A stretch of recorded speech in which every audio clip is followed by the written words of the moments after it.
The way it works, right? Yeah, I mean, it's all about comfort and how the ball feels in your hand, how you get a release point on it. 0-1 is down and in to Briley Ware. That's a little of adjustment tonight with their pitching coach getting a couple of days off. Yeah, Kirk Sarloos, the pitching coach, because of ejections, will not be here for the first 2 games of this series. Have Kyle as acting pitching coach, and Ware shoots this one up the middle and gets the Sooners on the board first. Briley Ware's RBI single plates Diego Muniz, and Oklahoma has cashed in against one of the Big 12's best, Nick Lodolo, here in the first inning. I'm going to tell you what, that ball that he just hit, not many guys can do this. Briley kind of crowds the plate anyway. But this ball, watch how close he is to the plate. It's on the inner half biting in. He just freed that front side up. Watch his left knee open up quick, be able to get the bat head to the baseball. Now, normally you would slice that ball to right. He caught it and put it right back up the middle. Isn't this the way it works? You've got 2 of the best pitchers in the Big 12, George, and we've had 7 batters and 4 hits now. Bunt attempt here by Mitchell, and it's fouled off. Went off of Isola.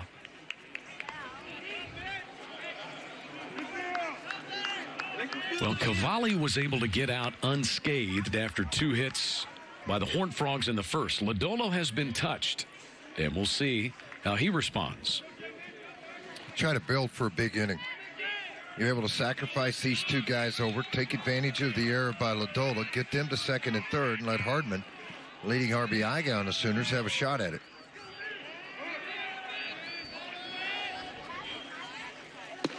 Breaking ball stays upstairs.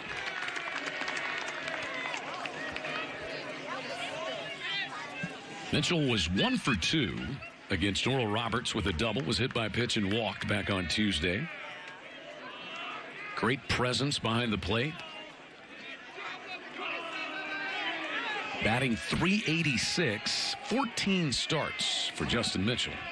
Defensively right now, TCU is going to run your first baseman in, your third baseman back, and hope Lodolo can get off the mound and make a play and have a force at third base. Isola signals the defense. You look at Briley Ware over at first base after his RBI single to put the Sooners on the board. It's the white helmets, Chad. Is that what it is? It's the white helmets. First time this year. Do you like those? Yeah, they look good. I think they are pretty sharp. Got the crimson bill.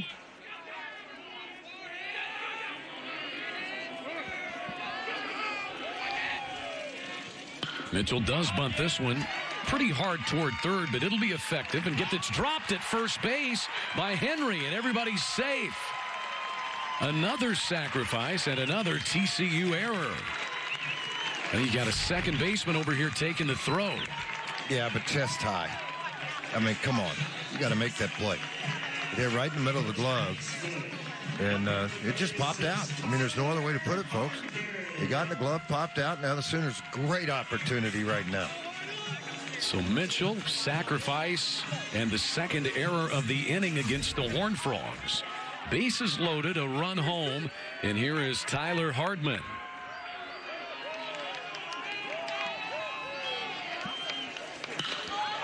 Base hit past the diving Oviedo, out into left field.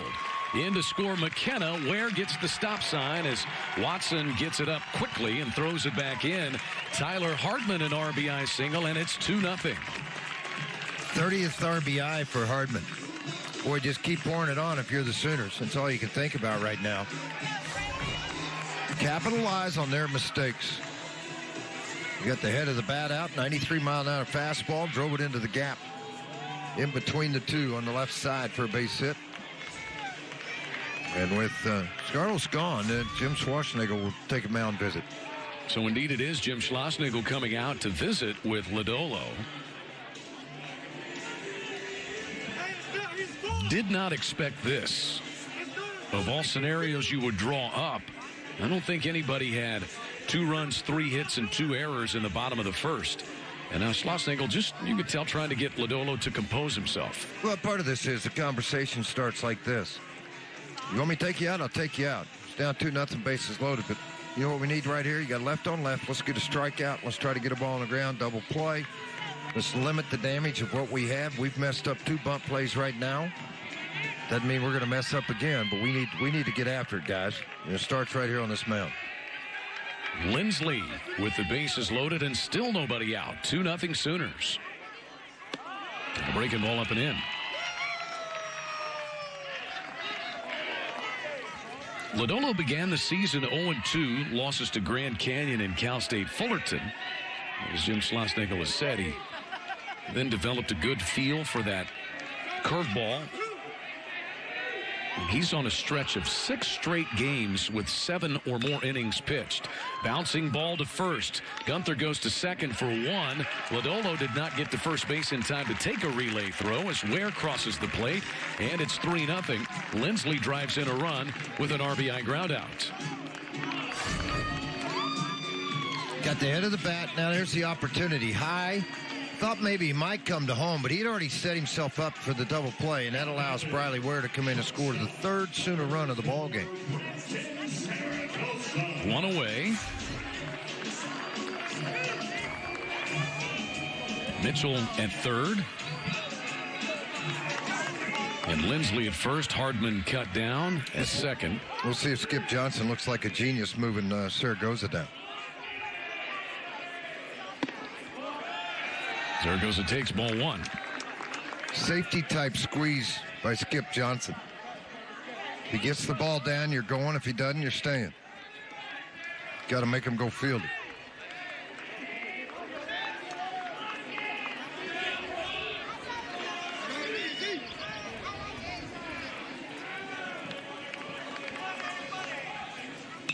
Zaragoza hits one foul, out of play. 27 runs scored for Zaragoza, 7th in the Big 12, and he's tied for 3rd in the league with 24 walks. How about this? 15 pitches, 3 runs, 3 hits, 2 errors. Wow. That's not very many pitches to have that much happen on the board.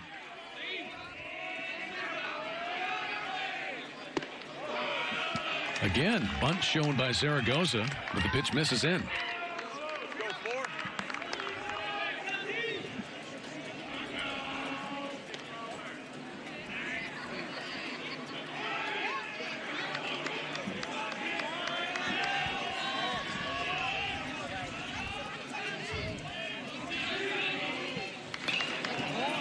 2-2 now. Ware and Hardman with RBI singles and Lindsley an RBI groundout.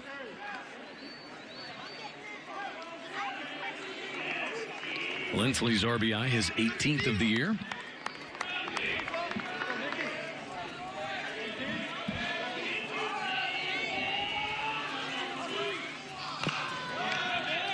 We'll do it all over again on 2-2.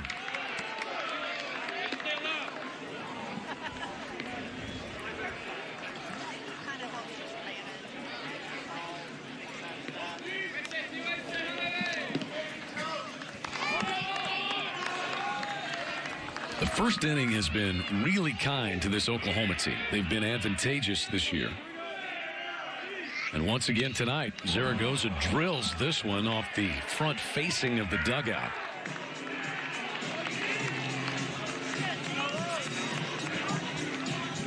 Count remains 2-2 on Zaragoza.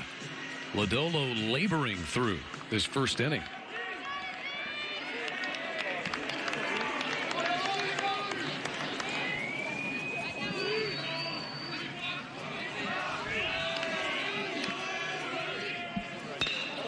Slashes this one toward right. Tough Sunfield. It falls in front of Wolf. In to score is Mitchell. Trying to stretch around to third base and sliding out is Lindsley. Beg your pardon, Hardman. But Zaragoza drives in the 4th Sooner run. And now might they want to take a look at this? I'd have to look at it and see what they come up with. Slice to right field. Good at bat by Zaragoza. He'll pick up an RBI with the 4th run coming in. And then it was Lindsley at first base that took off running. And then just a really good throw by Wolf out of right field, right on the money. Tags applied. Ball never came out. Momentum took the feet out of the third baseman, Shepard. but he held on to the baseball. So Zaragoza drives in the run, 4-0 Sooners. And with 2 down, here is Tanner Treadaway. 4 runs on 4 hits and 2 errors.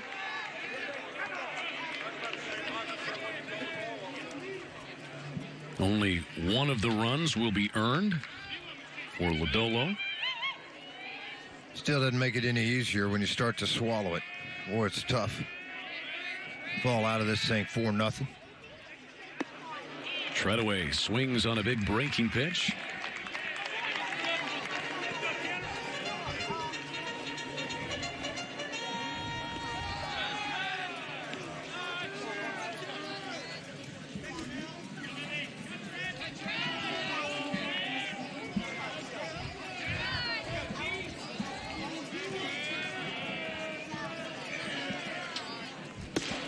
The 0-2 is a called strike 3, and the inning is over.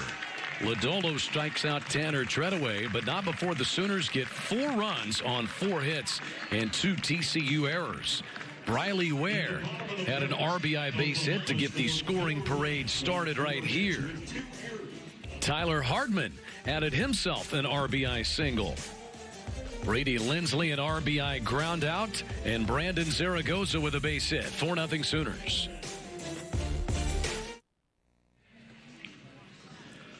Sooners lead at 4-0 as we head to the top of the 2nd inning here in Norman.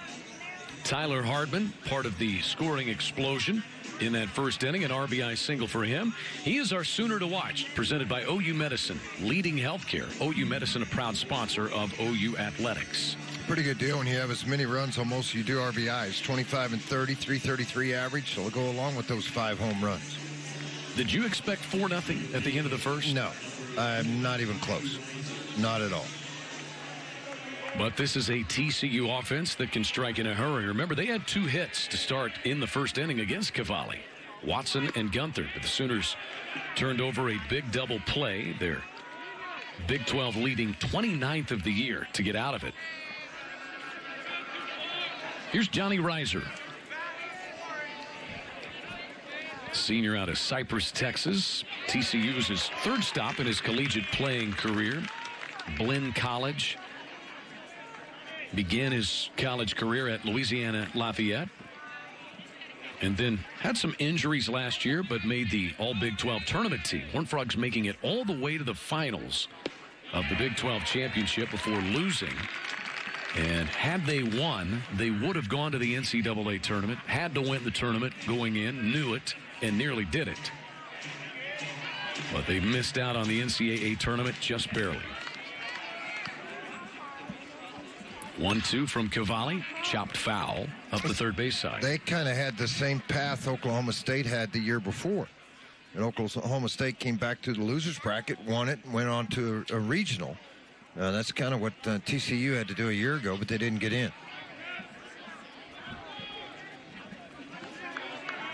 And that ended a streak of 4 straight trips to the College World Series. 1-2 on Reiser. And that's pulled foul above the TCU dugout. Cade Cavalli, was talking with him earlier in the week.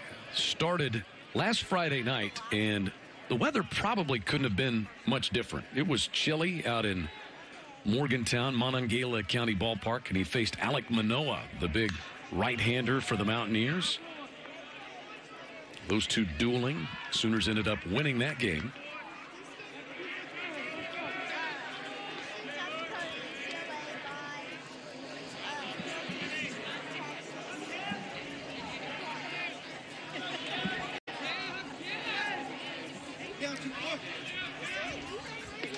One-two to Reiser, and that'll square the count.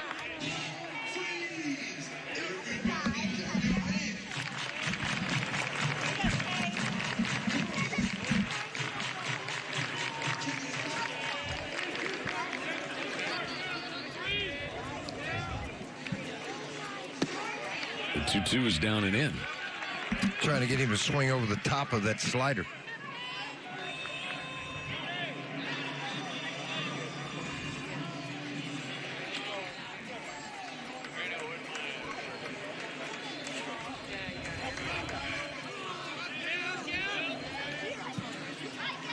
Payoff, chop to second. McKenna backs up on it and makes the play.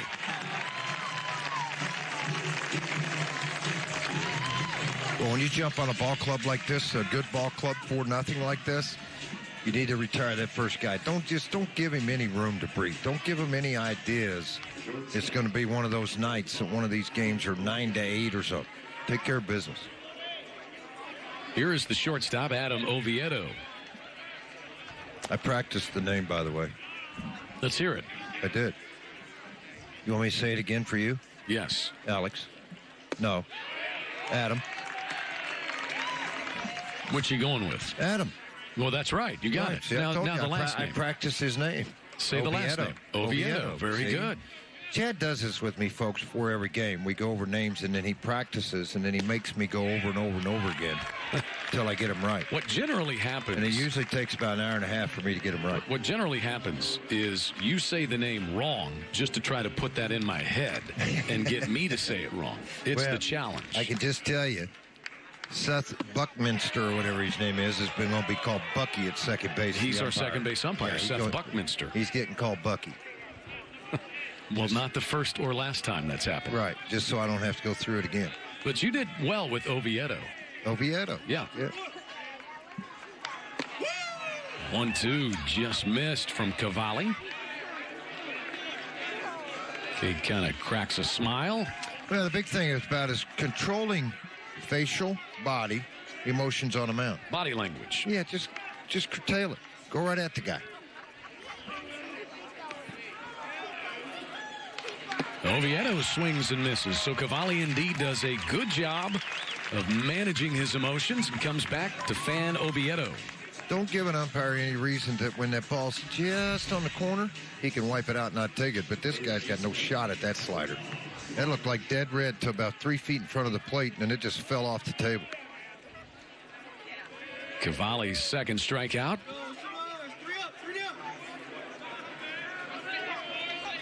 That brings in Connor Shepard. Lights kind of come on for Connor Shepard this year, junior from Upland, California, and came through Mount San Antonio College. Did you know when you said the lights come on? Yeah. They came on in the ballpark. As soon as you said it. I have a lot of power around here. You do have a lot of power. I didn't realize that until just now. Yeah. I looked up, and then when you said the lights came on, I was like, lights came on. Speaking of the lights coming on, there's something about big league ballparks with Connor Shepard. He's homered in Dodger Stadium. First home run of his career was at Dodger Stadium. And he homered at Globe Life Field this year down in Arlington. Well, Arlington's, everybody hits one out of there. I don't. I'm teasing. I think they were the third. It was the third most runs scored by any major league ballpark. So they think it's a tiny park and the ball flies. How about your pitching get a little better? Good point. Spoken like a former major league relief pitcher. Get your pitching a little better. Maybe you won't give up that many. 1-2 just missed. 97 on the radar gun from Cavalli. Not that we pay attention to that. I just like to kind of a gauge. You know, what I like is when a guy gets 2-2 and he jump at about 3 miles an hour and get a punch out. Tells me something about the pitcher that he can go get extra when he wants to. Swing and a miss on a breaking pitch. Mitchell will pick it up. Cavalli with back-to-back strikeouts to finish the second. He has 3 in the game. And the Sooners carry a 4-0 lead with them to the plate in the bottom of the second. Cade Cavalli backs up a big inning by his offense with a shutdown inning on the mound. Strike. Line drive left field. They're going to send him. Well, the last time these teams played in Norman, it was a crazy series. First game, TCU came from behind, won at 9-6. But then the Sooners won on a couple of walk-offs on Saturday and Sunday. That is Rene Martinez leaving the building. Sooners coming from behind to win that in the bottom of the 9th inning. And there's an RBI base hit by Stoney. Austin O'Brien giving the Sooners a 10-9 win in the Sunday series finale. This has been a really good series, competitive over the years. Last time in Norman, Sooners won it 2 out of 3 on the games that you just saw. Oklahoma leads all-time 61-34. TCU actually leads the series in games played as members of the Big 12. This was one of those good little rivalries when they were in different conferences, but since they joined the Big 12, you talk about this all the time, George, as the first pitch to Mylan Walla is skied on the infield. Oviedo is going to put it away, but that ball really drifted on him. You compete for the same players recruiting-wise to a certain extent. These guys, a lot of them familiar, having played travel ball against each other. There are rivalries. And so then when you get to college, it becomes a really fun little rivalry. It does. And then in summer league, while you're in college, some go to the Cape, some go to the Northwoods League, some go to the California League and play. So it's like, okay, I'm trying to hit a home run off of you. Now you're my teammate during the summer. So there's a lot of bond that goes on with these guys. Here's Diego Muniz, who began the Sooner first inning with a base hit to left. And here gets hit by a breaking pitch.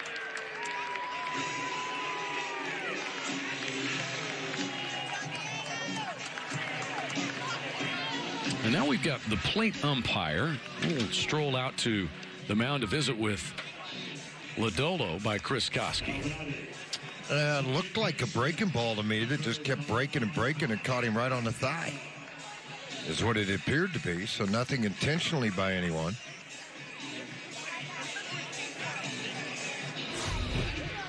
Not well, sure do you why think Chris Koski thought there was, a little intent there? Yeah, I wouldn't think so. I would not think so. Sooners have another base runner. Muniz hit by a pitch, and here is Connor McKenna. He laid down a sacrifice that Lodolo picked up and then just threw it wide of the first baseman, Gunther.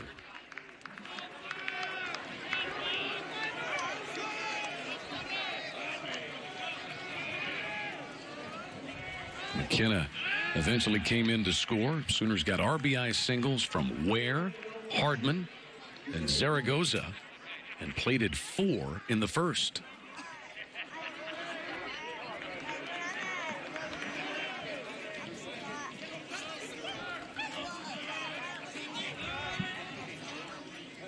The 0-1 is hit in the air to straightaway center. Riser drifting back.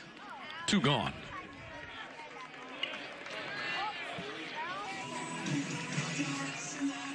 That will bring in Briley Ware.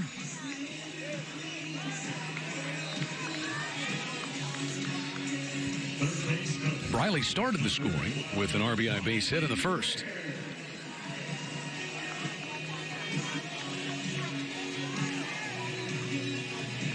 Came in to score later in the inning. 27 runs scored for Ware. He is in the top 7 in the Big 12 in that category.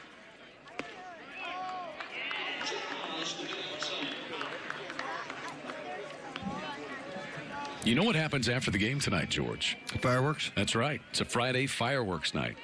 Sweet. And tomorrow, the Heisman Trophy winner is going to throw out the first pitch. Kyler Murray. Perhaps you've heard of him. Doesn't ring a bell. What year did he play quarterback here? He had one of the most memorable runs in Sooner history. I say one of because it's becoming an annual occurrence. You know what's really bad? He's going to go first pick in the draft in the NFL again, and then this next guy's got a little bit of standard set ahead of him. They were talking about that today. Is somebody going to trade this, trade that, do this, and I was like, nuts. You're taking him and never letting him go? Let it wing it, baby. Go. Kyler Murray, let him throw it. Let it get after it. Ware fouls this one back. Kyler was the 9th overall pick in the Major League Baseball draft. Of course, everybody thought he would be in Oakland A.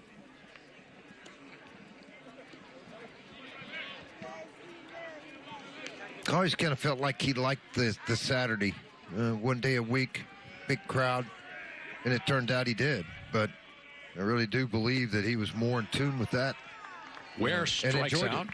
Inning is over. A hit by pitch and a man left stranded. We've played 2. The Sooners lead the Horned Frogs 4-0. This is Sooner Baseball presented by OU Medicine.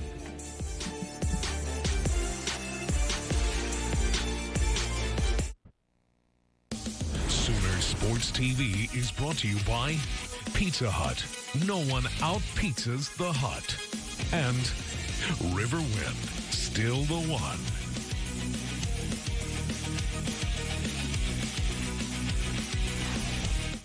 Sooners a 4-run first inning and a 4-0 lead on the Horned Frogs. Plenty of activity all around the Big 12 Conference tonight. Kansas is at Texas Tech.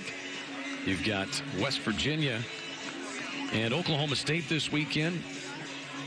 Kansas State is in non-conference play against Creighton, and Texas and Baylor opening a series. That's a late start, George. That'll be past our bedtime. 9 o'clock down in Waco. Way past. I'm going to miss that one. You see, Texas Tech has already won that 5-4. West Virginia clobbering the Cowboys in the top of the second. That score looks like the one that we have here. And that look around the Big 12 presented by Air Comfort Solutions, your total home solution for plumbing, heating, air conditioning, and electrical.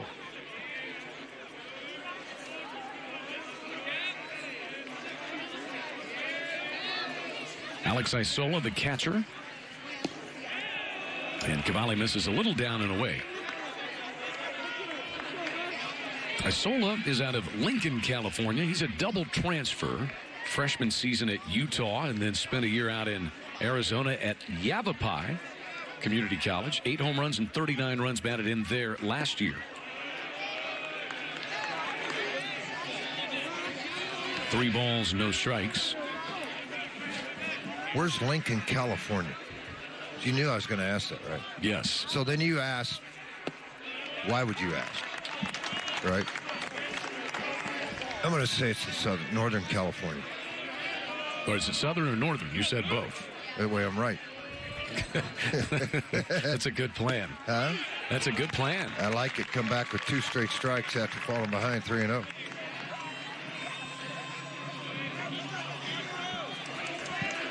So the 3-2 pitch coming to Alex Isola. Let's do it all over again. Zach Humphreys has also done some catching for the Horned Frogs. But Isola has provided a little more pop this year. 4 homers, 20 runs driven in. So the junior college transfer. Swing and a miss. Cavalli came back and got him after starting out 3-0. That's 3 consecutive strikeouts and 4 in the game. I like the fact he came back and battled. It just blew him away, got the strikeout. Lincoln is somewhere in California. I can't find it. It's off I-80. And it's 1,155 miles from here, I can tell you that. What were you, map questing it? Yeah, absolutely. You think I'm going to look that up some other way? What's wrong with you? Yeah, Google. No. How do you do that? Exactly. Bobby Goodlow, the batter. Freshman out of Godley, Texas. Is Google some site you go to? What's that? Yes. It is? I'll show it to you during the commercial. Okay. Change your world. No, don't do that. And if you own stock in it, well, so a guy sent me one of those tweets or Twitters today to look at a video. I don't have Twitter. How do you look at it? Get Twitter. No. We got a lot to work on with you. Yeah, a lot. Trust me. 3-0 to the number 9 batter, Bobby Goodlow.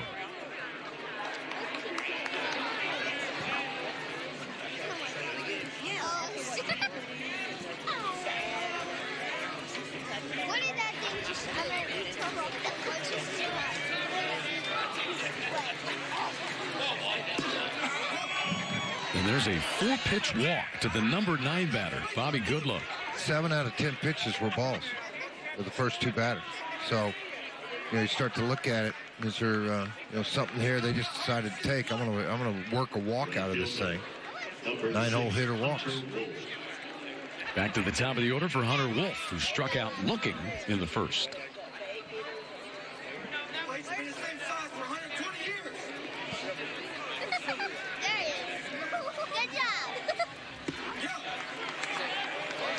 Well, Cavalli having trouble finding the strike zone, and that's going to draw a mound visit from Justin Mitchell. See anything, George? It's a little off. Really, I mean, earlier pitches up in the zone a little bit. Belt tie were strikes, which changed things. They were a little more aggressive in the first inning. Down 4, they're going to take a pitch till they get a strike. I mean, that's one thing about Schlossnagle. He's old school in the way he coaches. We're down 4. Don't go up there trying to get it all back in one swing. Skip Johnson is watching what he sees on the mound. He'll let a guy try to figure it out on his own before he makes that visit, as he should.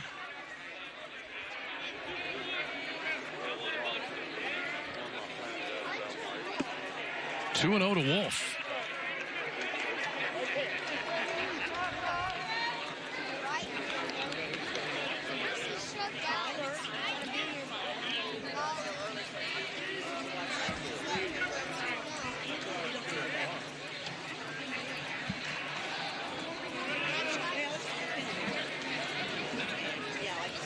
Horned Frogs had 2 base hits in the first. The Sooners got a double play. Then Cavalli retired the side in order in the second.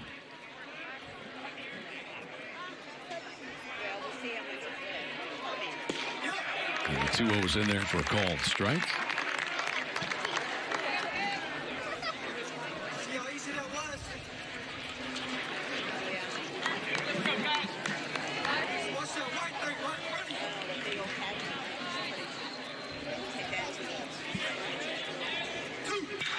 There's a rocket back up the middle off the bat of Wolf. Base hit to center. And here come the Horned Frogs again. Runners at first and second and 1 away. If you work yourself into hitters' counts a lot, you typically don't have a high success rate. And unfortunately, that's what Cade's done here. Fell behind 2-0, and he had a gut shot of fastball on a 2-1 count. The Wolf was waiting on it, drove it right back up the middle, didn't try to do a whole lot with it. And when I look at this team, it's not a lot of home runs for TCU, but a lot of hits. You know, it's not some guy jumps out, has got 8, 9, 10 home runs, 35 RBIs, or Hardman-type numbers.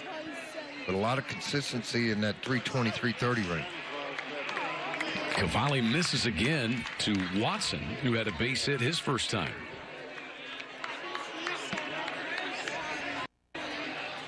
Watson homered in Game 2 of the series between these teams last year.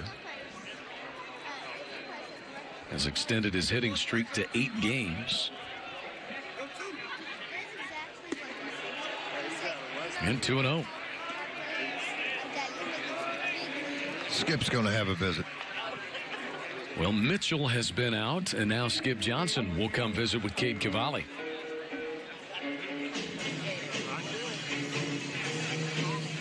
And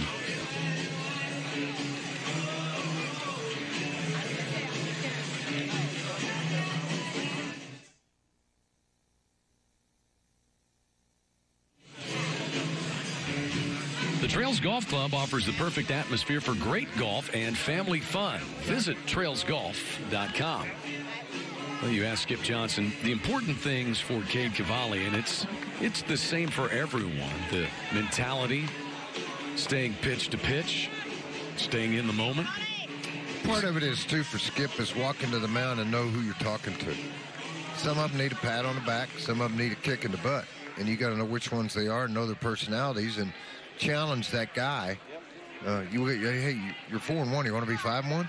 Throw the ball over the plate. They give you 4-0 lead. What are you scared of? Those kind of conversations, or it's a pat on the back. Hey, everything's going to be all right. Let's just get back in this thing, make a pitch here and get double play and get out of it.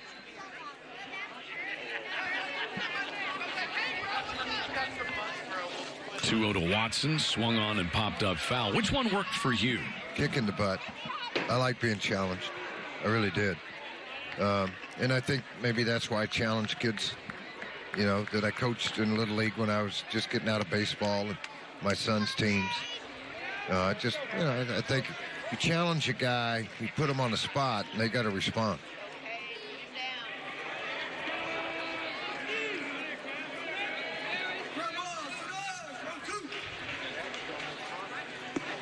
Two-1 is in there for a called strike. Skip was referencing something that happened with Cade Cavalli, not on the mound, but in the field.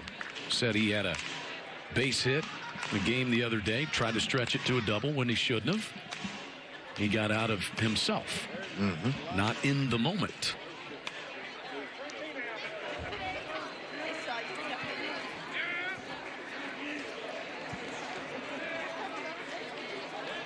The 2-2 to Watson. Full count.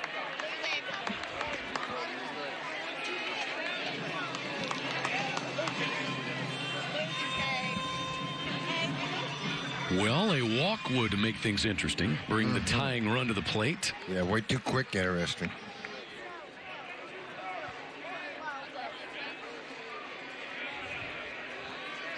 Watson, 3 home runs, 22 runs driven in this year. And he fouls one out of play. TCU's been hit by the injury bug this year. They've got Porter Brown, an outfielder, very good young outfielder. Was the Big 12 newcomer of the week for the second week of the season, but he's out for the year. Shoulder injury. Andrew Kiefer, an infielder, ankle injury that he's been battling, and then a couple of pitchers out for the year with Tommy John surgery, Russell Smith and Caleb Sloan, and Sloan would have been a big difference maker as this pitch is fouled out of play. Sloan was on the Big 12 all-freshman team last year, but he's out with arm surgery. And they have Jared Janczak, one of their best players, best pitchers, who's working his way back from a couple of surgeries a little less than a year ago. He's pitched some, but they're still trying to get him back into condition. Yeah, not the same guy. And if it's a shoulder, it takes a lot longer than an elbow. 3-2 remains to Watson.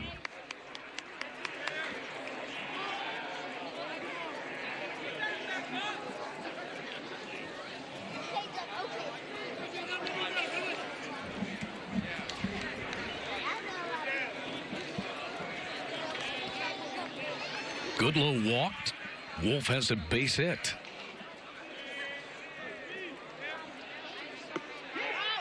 And there's strike three. Watson tried to buy the call from the plate umpire, Chris Koski. 86 mile an hour, and it turned into more of a cutter than it did a true slider. Meaning the ball made more of an abrupt left turn than it went left and down. And I can see he thought that ball was high. He didn't think that was a strike. Gonna look from the side. See that crossed a little bit under the letters, framed by Mitchell, and a called third strike. There's 2 outs. Second one of the inning. First at bat, fastball in on his hands. He fought it in between the hole between short and third.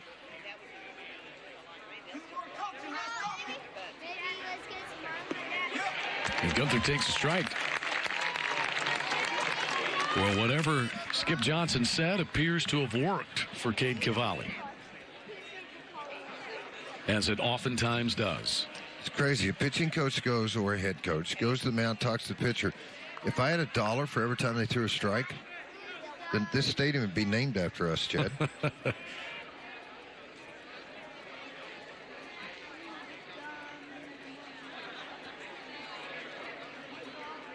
Time called. Gunther leads the Horned Frogs in hitting, 363, 3 homers, 22 driven in. An RBI chance with 2 down for him.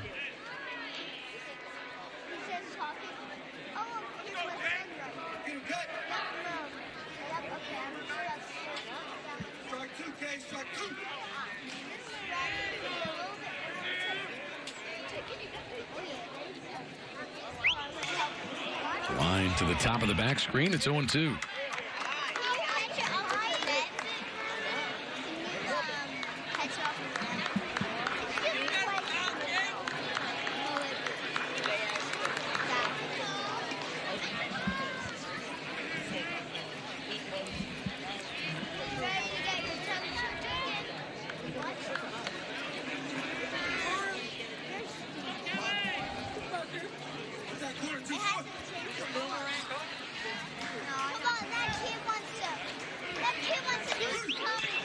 Bouncing ball to first. Gathered up by Hardman. He'll step on the bag, and the inning is over. A walk and a hit, and 2 left for the Horned Frogs. Sooners on top, 4-0.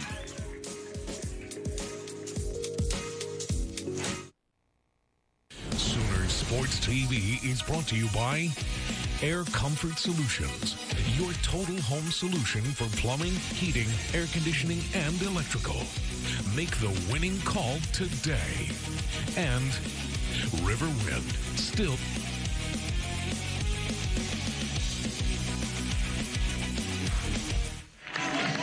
Welcome back to L. Mitchell Park in Norman. The Big 12 well represented nationally. You see the RPIs and strength of schedule. Texas Tech 9 in the RPI, Texas 19, West Virginia, Oklahoma State. There are the Sooners and the Bears. TCU 73rd in RPI and strength of schedule. Got 4 teams in the top 30. First pitch is swung on by Mitchell. He hits it in the air to the center fielder Reiser for the first out here in the 3rd inning. Well, it's interesting. Baylor's leading the Big 12 with a 5-1 record and a very good record overall. But they've yet to play a team in the top 25. So I think that's why that's probably hurting their RPIs a little bit. And TCU went out and played a difficult non-conference schedule. They played top-ranked Vanderbilt. In fact, beat them. And that helped the Big 12's RPI as a league. As Tyler Hardman stands in, had a base hit to drive in a run. The fourth Sooner run, in fact, in the first.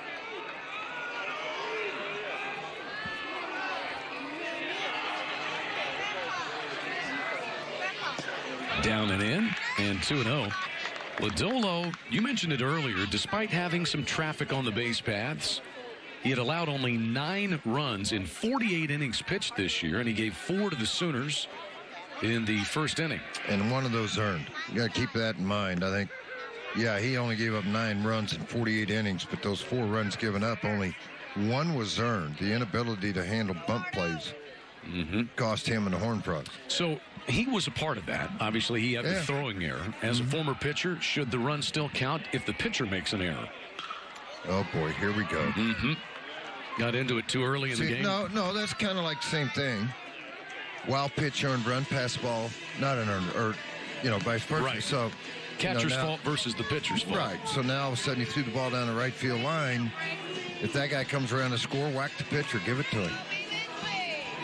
So you'd be okay with it? Play defense. Here's the thing. You got a glove, you got an arm, you play game. If you can't play catch, you can't play baseball. Pretty simple. That's true. I've seen kids try that. Yeah. Hard, isn't it? Yeah. Here's Lindsley. Lindsley had a part in the scoring. RBI ground out back in the first. That scored the third run.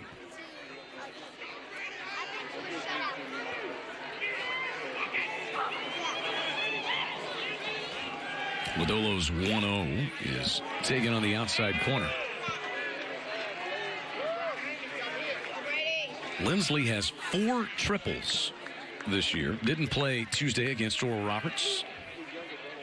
4 triples is 7th in the country. If 4 triples is only 7th, how many does the leader have? That's a lot of triples. There's 6 guys tied with 5. That can't be true. I know. I just threw that out there so all the guys at home can get on their computer and start looking for it. What do you think? Probably not. I bet somebody's digging that out for us.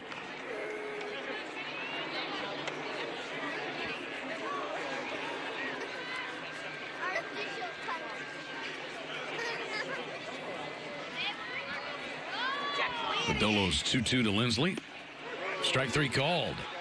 So Lodolo has found his groove. He's retired 7 of the last 8 Sooner batters after giving 4 runs in the first. Through 3, it's Oklahoma 4, TCU nothing. Sooner Sports TV is brought to you by Red Carpet Charters, the official motor coach carrier of OU Athletics. And Taco Mayo, fresh ingredients built to order. Red Carpet Charters brings you this look at upcoming Sooner athletic events. Red Carpet Charters, the official motor coach carrier of Sooner Athletics, where there's a big day over at McCaslin Fieldhouse on the OU campus tomorrow. Mountain Pacific Sports Federation Men's Gymnastics Championships going on there. Softball has Baylor in town for the weekend. And you got men's tennis. A couple of big home matches tonight. And then on Sunday, TCU and Texas, the opponents. But that Mountain Pacific Sports Federation Championships, that's Yule Moldauer's final home event. Yule Moldauer, the great Sooner, as Oklahoma pursues a 5th consecutive men's gymnastics national championship. Austin Henry grounds out to Briley Ware at third. 1 down.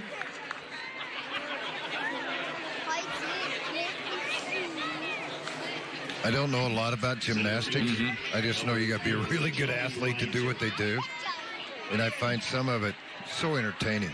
To watch the performances are just incredible. And Oklahoma is the best in the country. 4 straight national titles under Mark Williams. You've got a senior class that has a chance to win 4 years and 4 national titles. Wow. It helps when you've got Yule Moldauer. Genki Suzuki is another who is a U.S. senior men's national team member. As this one is hit in the air to left by Reiser. Back to the warning track. Muniz crashes into the wall and somehow hangs on. Diego Muniz bringing the crowd to their feet as he falls to his knees, banging into the wall. Wow. Yeah, talking about trust your speed, trust the flight of the baseball. A lot more wind here than what you anticipated, but that's a leap and a head-on is what that is. Never lost concentration on the flight of the baseball. Tried to brace that initial blow with that right arm. Very nice play. Pretty good opposite field power shown by Reiser. It's easy to smile when you make the catch. Mm-hmm. Here's Oviedo taking a strike from Cavalli.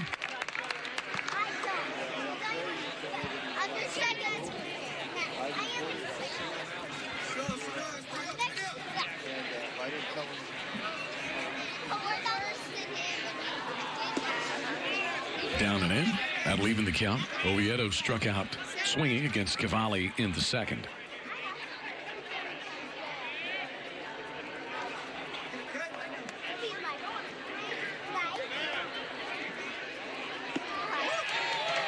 Pretty good pitch. Very consistent slider, 82 to 84 to go along with that fastball. It's been 90 to 97 tonight. Much better body command this inning from Cavalli than the previous. That hurt. Oviedo hit by pitch with 2 down in the inning.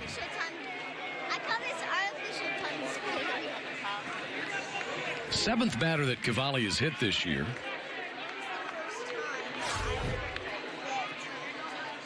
You know, it's funny because the home plate umpire walked all the way out there again. Must be tired of squatting. Or there's probably some mandate rule you got to go out and talk to the pitcher after he hits a batter or something. I don't know. I think you're just making stuff up.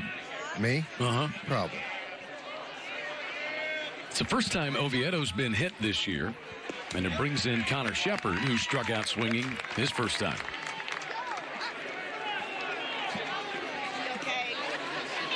So each team has had a batter hit. And we move on. Then you move on. Right. Play baseball.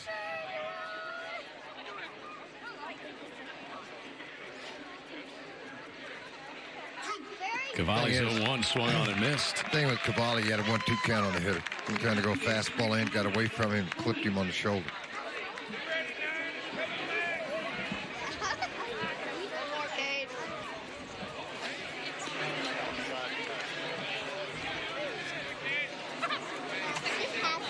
Cavalli 5 strikeouts to this point.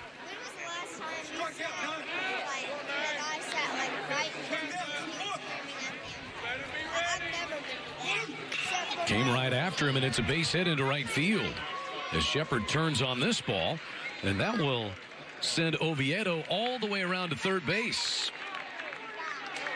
That just magnifies the mistake on a 1-ball, 2-strike count where you kind of have him. I'm going to show a fastball in on his hands and then try to work the breaking ball away.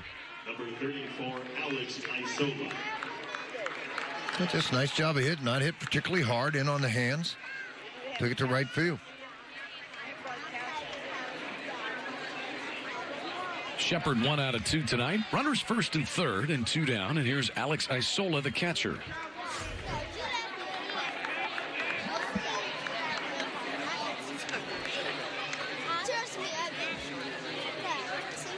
Each team now with 4 hits. Horned Frogs a pair of costly first inning errors. And Cavalli comes back with a strike. Does it seem like he's thrown 70 pitches? No, but that's what usually kills him in a ball game where he doesn't get to work deep. The one game he went 6 2/3 innings to start we had here against Kansas. His pitch count was like 95. So it's pretty good shape. It's jumped out there pretty quick today. The farther you get into the season, the more apt they are to allow you to go a little deeper. Line shot off the glove of Zaragoza, and out into center it goes. Oviedo scores. Over to third goes Shepard, and the Horned Frogs are on the board. It's 4-1. 21 RBIs now for Isola. They talked about his bat. Well, 4 home runs, 21 RBIs, hitting in the 8 holes, pretty good. Just out of the reach of Zaragoza, just off the leather, and on and it trickles into center field. Go back to that 1 ball, 2 strike count. And the fastball got away from you, and then you end up having a base hit. So still runners at first and third, and here's Goodlow, who drew a 4-pitch walk back in the third.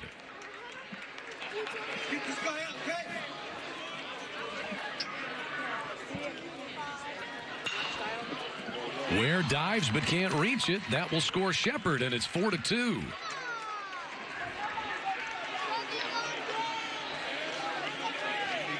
So the Horned Frogs have cut the Sooner lead in half here in the top of the 4th.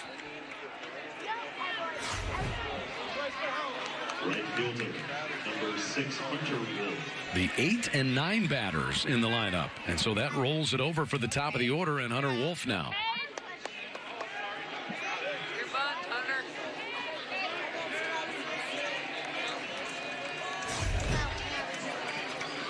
Hunter Wolf had a base hit in the third. 2 runs on 3 hits here in the top of the 4th. Well, it's happened. You mentioned earlier, Lodolo retired 7 of the last 8 guys he's faced. Now you kind of let them creep back into this game. 2 runs with 2 outs in the inning.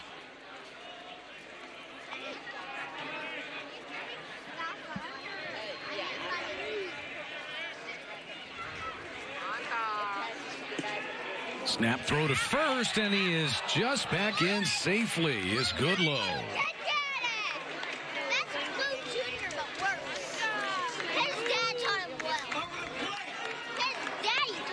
Cavalli asked if that was a strike or a ball.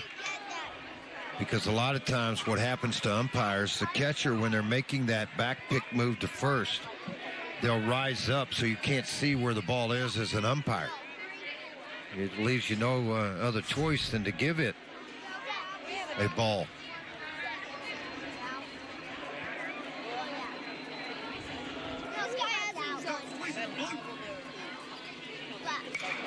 Fouled out of play, and it's 1-2 on Hunter Wolf. Wolf had that base hit in the third. He's also struck out. 3 straight hits with 2 outs. Not a surprise for the Horned Frogs. They have been terrific with 2 outs. In fact, as a team, a .320 average with 2 outs. It's called never caving in on an at-bat. They're just driving all the way through the game.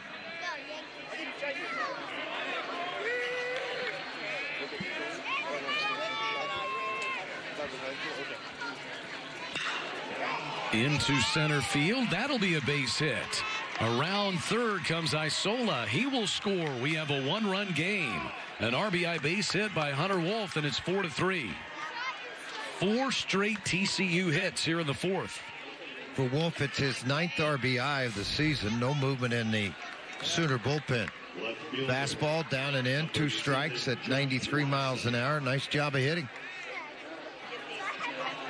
All this started, and I mentioned it earlier, it's all started with 1 ball, 2 strikes, and the ball got away from Cade and hit the man in the shoulder. 3 runs on 4 hits. The Sooner bullpen stirs to life here as Josh Watson stands in. Tying run at third, go-ahead run at first. Watson had a big hack, and that fouled off the leg of Justin Mitchell.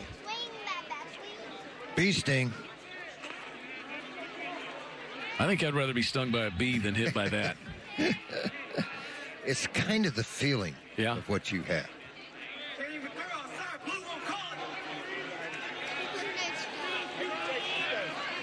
Watson 1 for 2. Infield base hit in the first, and then struck out looking in the third. 7 hits for TCU. And you mentioned it, George, not necessarily huge power numbers, but they have hit 26 home runs as a team. A lot of base hits, though. 313 as a team coming in.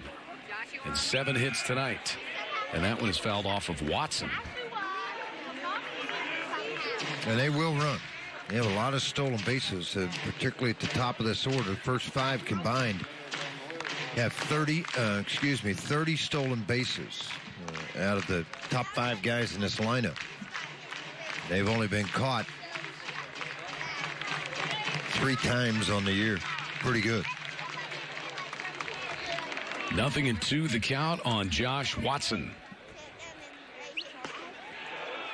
It's funny, you drive to a game, got an idea what you think will happen. You've got Lodolo and a 1.13 ERA. That's second in the Big 12. Cavalli at a 1.66 ERA. We're in the 4th inning. We've got 7 runs and 11 hits now. Yeah, you didn't anticipate that. And you thought they'd catch the ball cleanly, sure. Too, and a couple of errors in the game so far. I think probably the alarming thing, you're in the 4th. It's a 4-3 ball game, and Cavalli getting ready to throw his 80th pitch.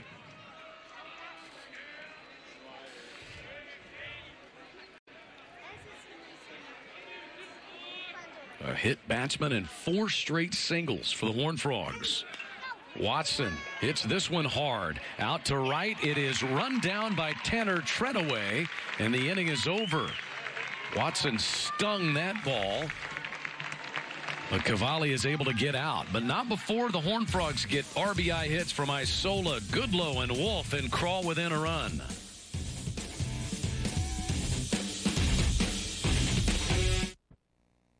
Sooner Sports TV is brought to you by Walden Cleaners and Laundry, where the difference is quality. Sooner Sports TV personalities wardrobe provided by Threads Menswear on Campus Corner and the Clothing Bar at Carriage. The things have tightened up just a little bit. The Horned Frogs getting 3 runs in the top of the 4th inning to make it a 1-run game. Sooners will try to re-extend their lead, but Nick Lodolo has now settled into the old rocking chair for the Horned Frogs. Retired the Sooners in order in the 3rd. And the only thing that he has given here in the last 2+ innings is a hit by pitch. He'll go to work against the lower third of the Sooner lineup here. Zaragoza to start. Brandon had an RBI single in the 4-run Sooner first.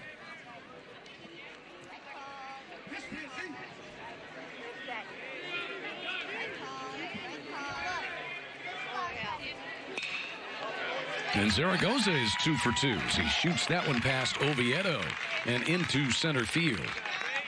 So the move from 2nd down to 7th in the lineup looks like it's breathed a little life into Zaragoza. Well, it gave him an opportunity maybe to see more fastballs, and that's what he's resulted in, a couple of base hits for him in this game. Pretty nice job of hitting.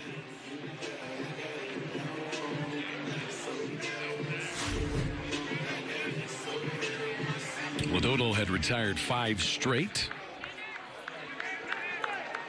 And here's Treadaway, who struck out looking in the first. Bunting, and it's a good one. We'll make Lodolo try to field it cleanly this time, which he does. Boy, that throw nearly handcuffed Gunther, though. 80-mile-an-hour knee shot. So it is a sacrifice for Treadaway. Zaragoza into scoring position. Center fielder, number 7, Mylan Walla will be the batter.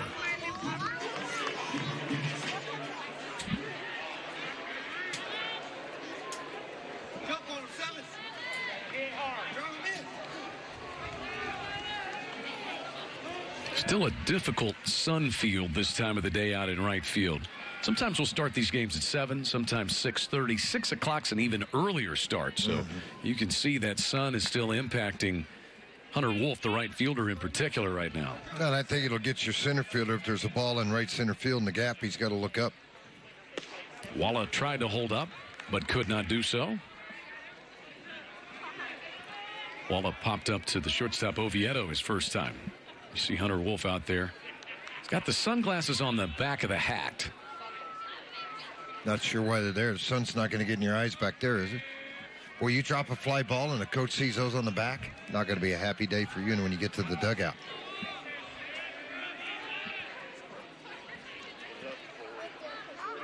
Walla swings and misses, 0-2.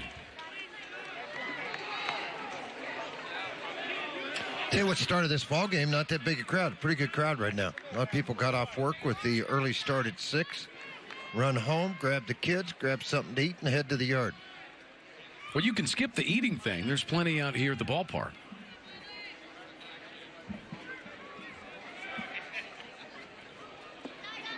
Walla strikes out. Tag applied by the catcher Isola. 2 down.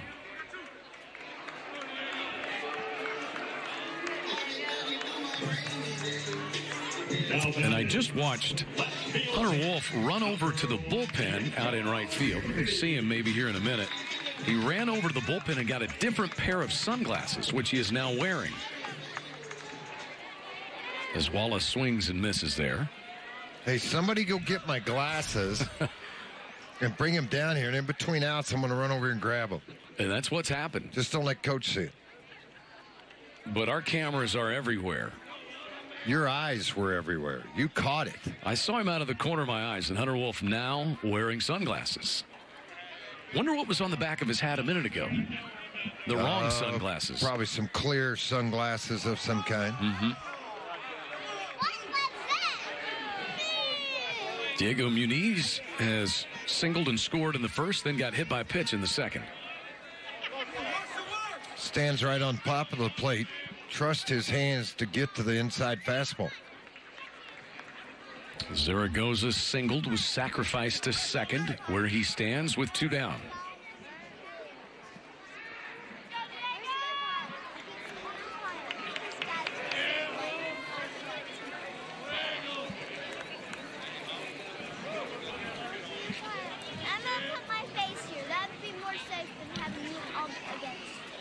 Yeah, watch Lodolo throw. And as a former player at the major league level and in professional baseball for 40-something years, you always look at him and go, who is that guy?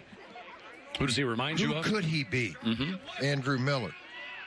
He could be a guy that's going to start early in his career and then go to the bullpen and have a great career. Yeah, he's got that kind of size and build. Mm-hmm. Work that 7th, 8th inning for somebody, maybe close.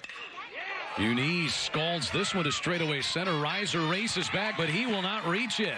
Muniz hits it all the way to the wall. Zaragoza scores on a double by the Sooner freshman, and it's 5-3 Oklahoma. Diego Muniz, 2 hits, an RBI, and a run scored.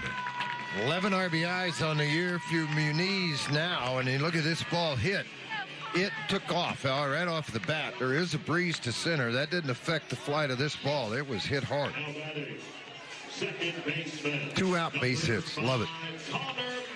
Well, the Sooners have done their share of that this year as well. The Ponies are pumped up.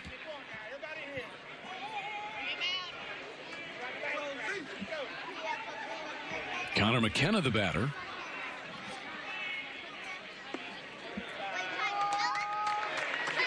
It's Muniz's 5th double.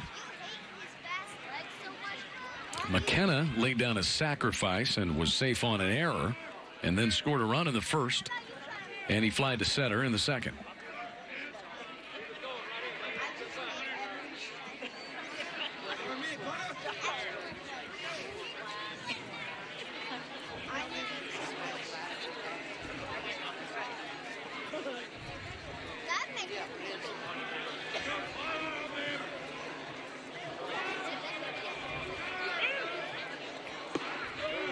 Pretty good breaking ball there from Lodolo.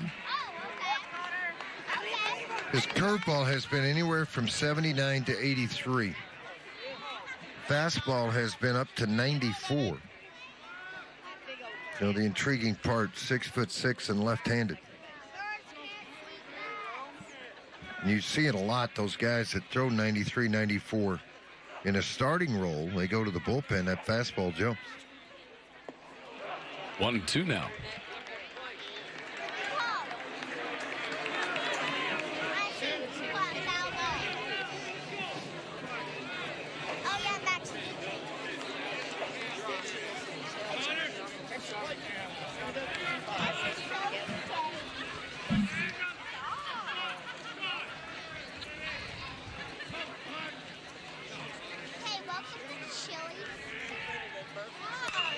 That is ripped foul past third.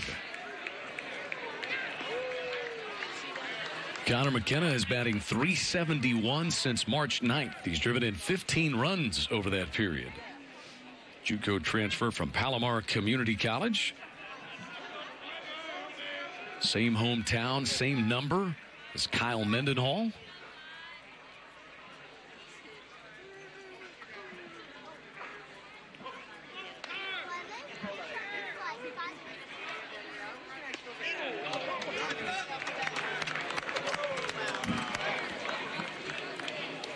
Two and two. Pretty good pitch. Wrap around breaking ball. That's the only thing I could think about it. When it's that nasty, if you're McKinney, you're just hoping you don't get ring up. Because you're not going to hit it.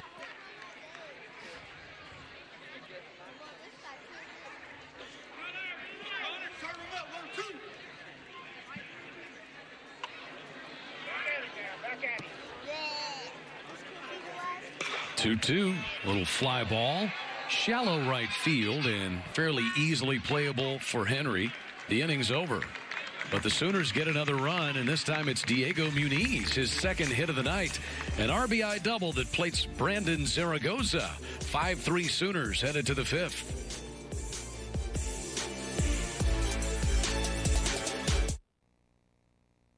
On sale now, the Chainsmokers World War Joy Tour with special guest 5 Seconds of Summer and Lennon Stella. Coming to Chesapeake Arena November 14th, 2019. Get tickets now at ChesapeakeArena.com. 5-3 Sooners on top. The fifth inning rolling around at Eldale Mitchell Park. Welcome back alongside George Frazier. I'm Chad McKee. Thought we would have a pitcher's duel. Not exactly, but we've got a close game. Sooners got 4 runs in the first, led 4-0. Horned Frogs 3 runs in the top of the fourth to make it a 1-run game, but Oklahoma just got a run, and we move on to the fifth. Jake Gunther leads off. Gunther, Henry, and Reiser due up. 3, 4, and 5 in the order. Cade Cavalli missing with that pitch. Cavalli, 4 innings, 7 hits, 3 runs, all earned with a walk and 5 strikeouts. You see the Sooner bullpen is active. Got Legend Smith getting loose out there. There's another base hit for the Horned Frogs. That is their 8th. It's the 2nd for Gunther as well.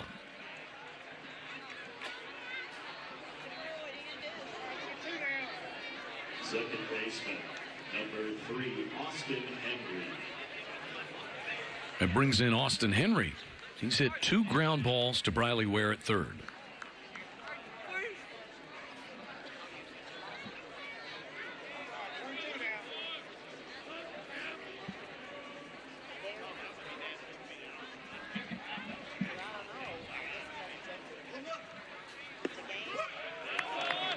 First pitch strike from Cavalli. George, the Medieval Fair is taking place here in the Norman area. I can't wait. I can't wait till tomorrow. Did you bring your costume? Yes, I did. What are you going as, a knight? I'm not sure yet. What do you think I should go as? I have multiple uniforms. You're a noble guy. I'd say knight. Ken's saying no. Well, we don't listen to Ken that much. I listen to Ken on everything. Ken, give me the $5 for saying your name on air. Come on. What are the other options? Name mention. What are the other options for you to dress as for the Medieval Fair? Why would you ask me? I just go as a knight. A knight, perfect. Yeah. With a big sword and a horse. It's a Shetland pony, but I still ride it.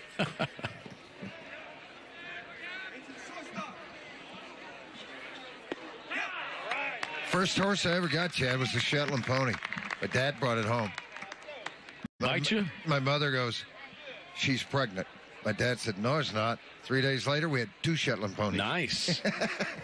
Dad, you didn't observe. He just thought he's fat. No, they had a couple. Went and traded those in. For what? Big one. A big pony. Yeah. Line shot caught by McKenna. No throw to first. Velocity is still there from Cavalli, what I see up here. but the elevation of the pitches are starting to come up. Typically, that tell you the legs are starting to get a little tired. You're not getting that extension out to the plate if you're a pitching coach. I mean, it's an old adage. May not be. Just maybe poor timing out of the glove. That's why you see so many balls getting hit a little bit harder than you did the first 3 innings. Cavalli's gone at least 5 innings now in 6 of his 8 starts this year. The 3 prior to this, George, were fantastic. 17 innings and 1 earned run given in his 3 starts prior to this. As a coach and as a pitching coach, and Skip is both, that early in the season, that first start may be 45 to 55 pitches. And you gradually start bumping 5 to 10 pitches every start. So now you're comfortable when you get to the Big 12 of that 90 to 100 mark. For some guys, you're a little more comfortable 100 to 110. Other guys, you're more into the 75 to 85. What's interesting, and they have it in college, earned runs by innings. And so what's the earned run average? First 3, second 3, then when you get to that 3rd time through the lineup, that ERA jumps. Mm-hmm.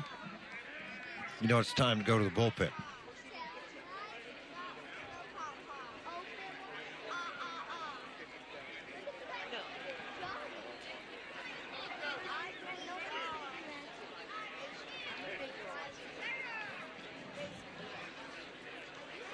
Time called here. Mitchell going to go out and get straight with Cavalli.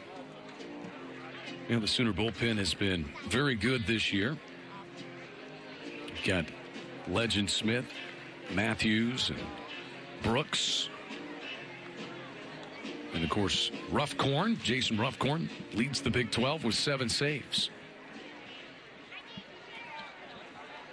Horned Frogs have figured out who their closer will be, Marcelo Perez. But it's been the bridge to him that has been a challenge for them. Well, they lose 2 out of 3 to Oklahoma State. Had the lead in the 9th inning in both ball games they lost. Right. Lost some good pitching, including Durbin Feltman and Sean Weimer to the draft last year.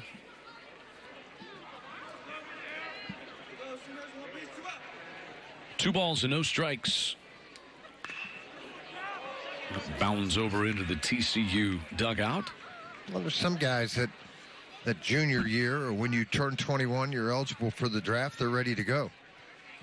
The other guys, I go in the 20th round. You know what? You're giving me $50,000. I'm going to come back and go to school and finish my degree. And if it's still there, I'll go play next year.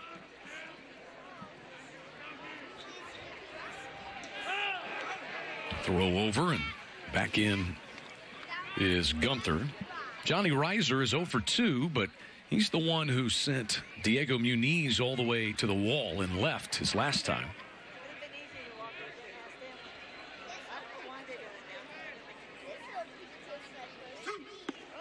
Three and one.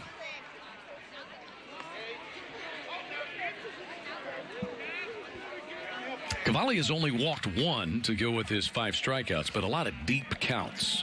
Well, that's what hurts you. You get a lot of those 3-0, 2-0, then you work your way back for an out or a strikeout or a base hit.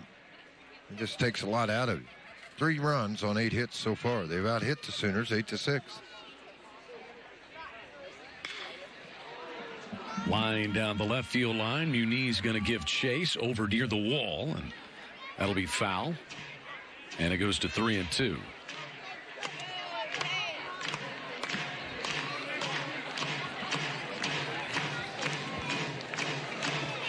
Same 2 teams will play game 2 of this series tomorrow at 2 and then Sunday at 1. Kyler Murray will throw out the first pitch here tomorrow.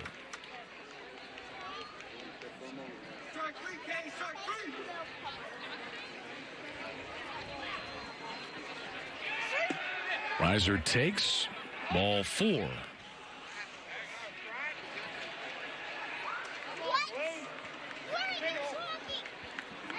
So now the tying run is aboard with 1 away for Oviedo. That's what started everything for Cavalli back in the previous inning. He had a 1-2 count, 2 outs, and he hit Oviedo, and then it's just kind of the doors open and everything started to roll out on him. Chad, did you turn on the air conditioning? It seems like it's about 8 degrees in this booth tonight. It's chilly.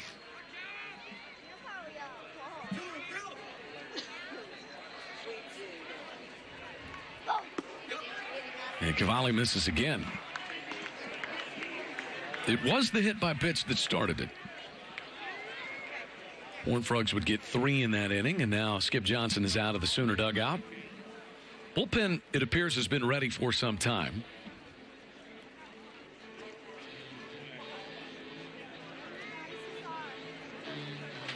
Cavalli at 93 pitches.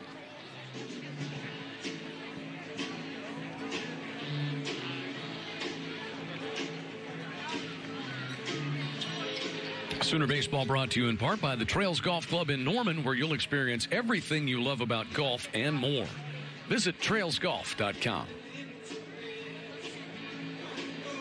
Plate umpire Chris Koski going to break up this conversation. 5th inning, a 2-run lead, but the tying run is aboard.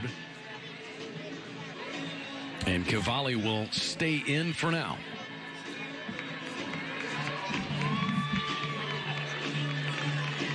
One of the more enjoyable things to do is go out and watch Skip Johnson work bullpen with all of his pitchers. Just all of them kind of hanging out, talking, discussing situations, life.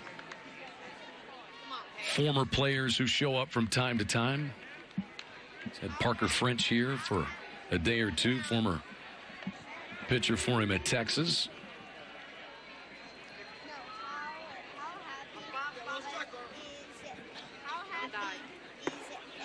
And Cavalli misses in with the 1-0.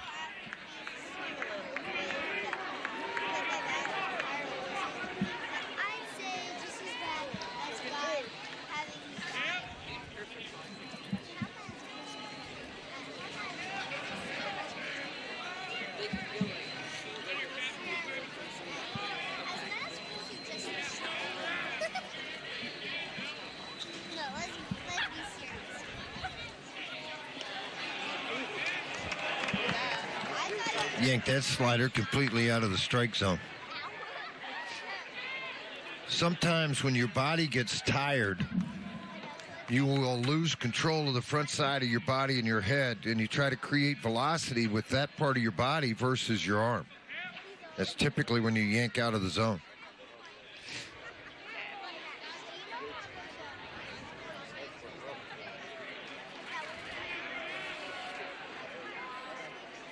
Cavalli in danger of loading the bases, but pumps through a strike.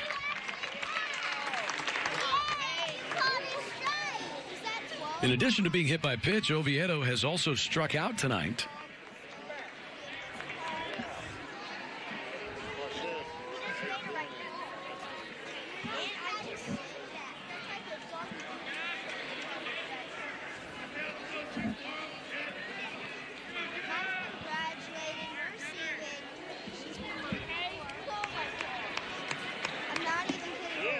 And the bases are loaded.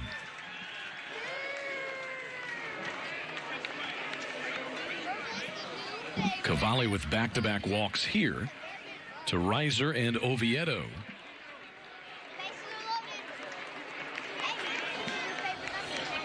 Third baseman, number 9, Connor Shepard.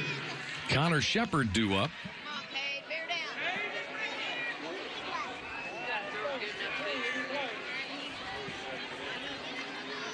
Shepard singled and scored in the 4th. He's also struck out.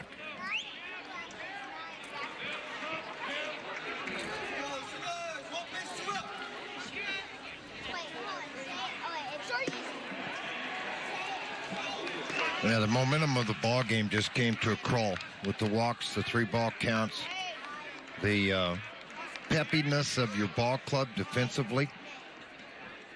Difficult to try to play through this at times versus when innings are going quickly, a pitcher's pounding strikes, whether they're getting hits or not.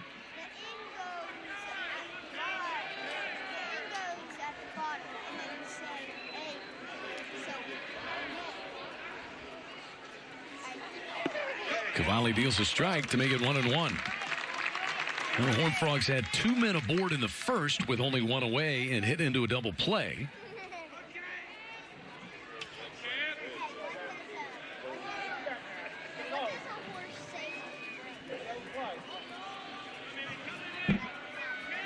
Connor Shepard, with his base hit earlier, has now reached the base safely in 14 straight games.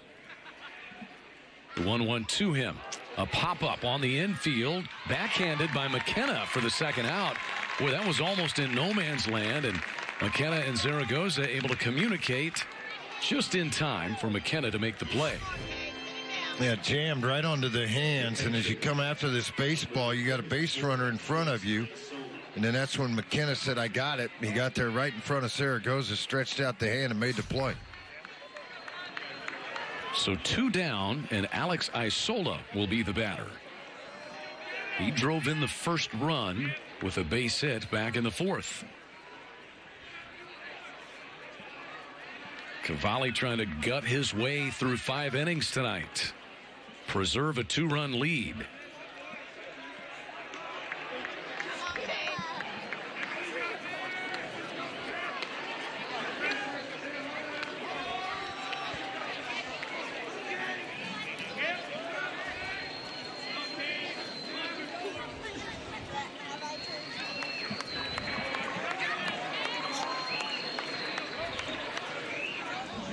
Gunther is the runner at third. He singled. Reiser and Oviedo both walked. And they're both pretty good speed behind Gunther. Hope you get a ground ball out, get in the dugout, and preserve a 5-3 lead right here.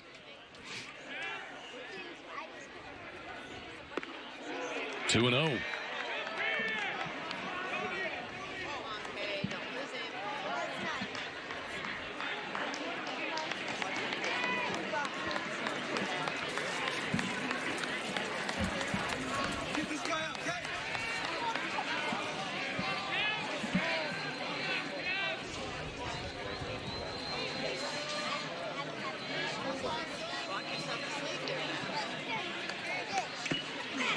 That hurt. Really smoked Mitchell.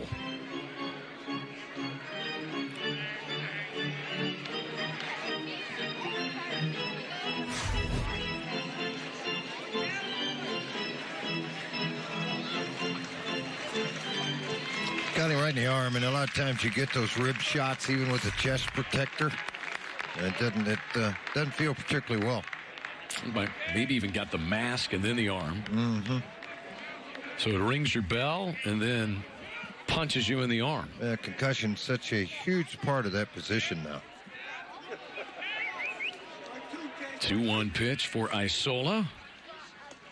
Gets past Mitchell, rattles around. Cavalli covers home. The throw not in time. Sliding in safely is Gunther.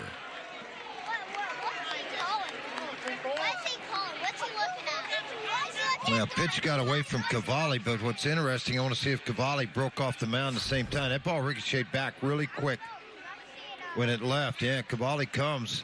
I'm not sure he thought that the runner at third was going to come with him.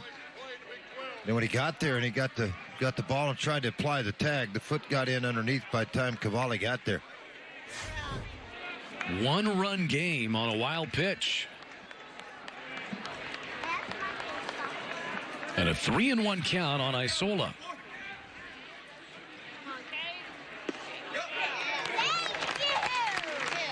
Seems like just about every bat's been kind of like this. 3-1, 3-2, 2-2. 3-0, and then work your way back and then try to get the strikeout out of it. I'm sure Skip would like for him to qualify for the win if the Sooners could hold on 5-4. Let's get this last strike over and the last out here in the 5th. Payoff pitch coming to Isola. Fouled back to the screen. Still enough left in the tank. 107th pitch was 95. Pretty good.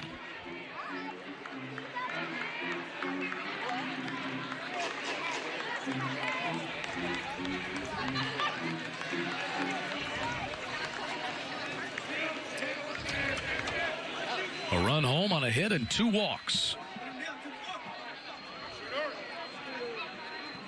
Another 3-2 pitch. Pulled to third. Ware backhands it. Pumps. And got him. Inning over. Cavalli does gut through 5 innings and preserves a 1-run lead. But the Horned Frogs on a wild pitch scored Jake Gunther to make it a 1-run game halfway through here in Norman.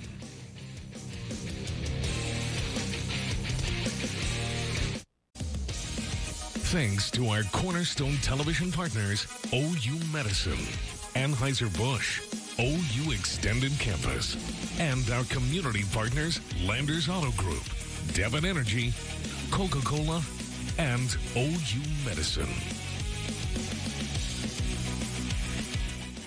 We have ourselves a 1-run game once again. Welcome back to L. Dale Mitchell Park in Norman. Sooner Baseball is presented by OU Medicine, leading healthcare. OU Medicine, a proud sponsor of OU Athletics. Horned Frogs have tightened it up again. Sooners will try to open it back up as Briley Ware leads things off against Nick Lodolo.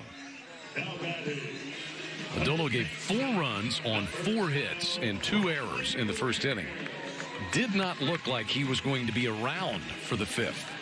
But here he is. He did all of that in about 22 pitches.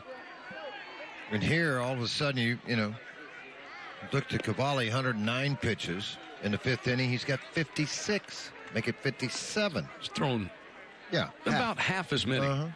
Good night to be out on the berm. A lot of fans taking advantage of some beautiful weather. A couple of couches out there.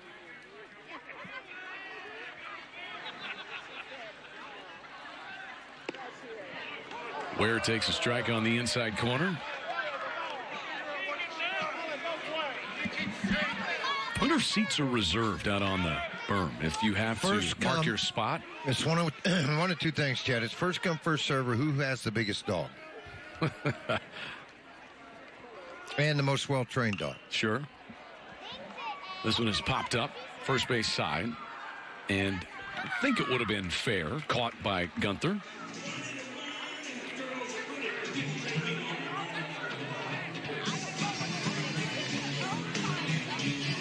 Another gorgeous night here. Cloud cover, but no rain threat. Temperature in the 60s now. Not much of a breeze at all.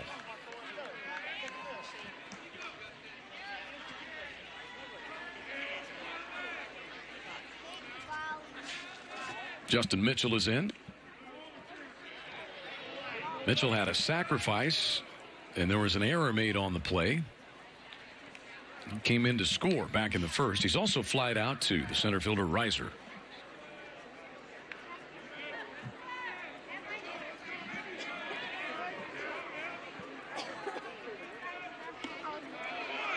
Two and 0.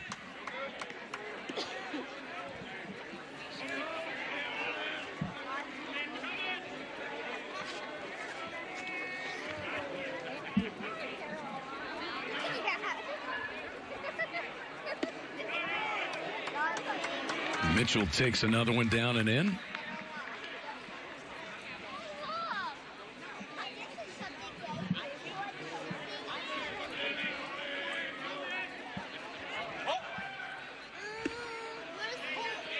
And there's a strike. So Kyler Murray's going to throw out the first pitch tomorrow. Do you think he will practice? Think he'll warm up or has been practicing? I don't think he's going to be fine? Yeah, he'll come out, fire it right up. He'll be good to go. There's another former Sooner quarterback playing baseball in the state of Oklahoma. Cody Thomas is playing for the Tulsa Drillers in AA, the Dodger affiliate. Last year, I'm going off memory, 287, 19, and 87 home runs, or 87 RBIs last year. Good year for the outfielder. Cody Thomas did the split time between baseball and spring football, just like Kyler Murray. As this one is chopped foul outside of third. He went the baseball route. Kyler going the football route. Did you throw out many first pitches, get invited to come and do that? I hope not. I can't remember. I'm sure somewhere. But not many. No. That surprises Not me. many, no.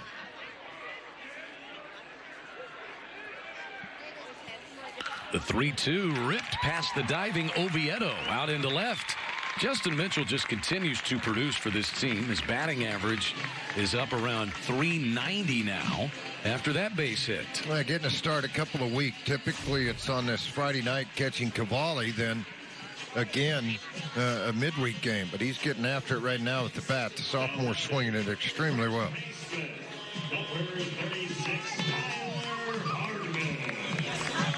It's almost like with the first pitches, George, they want to challenge people who aren't necessarily pitchers. I saw Harold Baines throw out a first pitch today at the White Sox. How'd he do? He did solid. And Harold went to the Hall of Fame, as he should have. I know it was a veterans vote. Some people were upset that he got in. I was not. I never understood how Lee Smith, for a number of years, was number 2 on the all-time save list. I think he's still in the top 4. And Lee had not got in. Now he's finally in. Jeff Reardon may have an outside shot with the veteran guys at some point.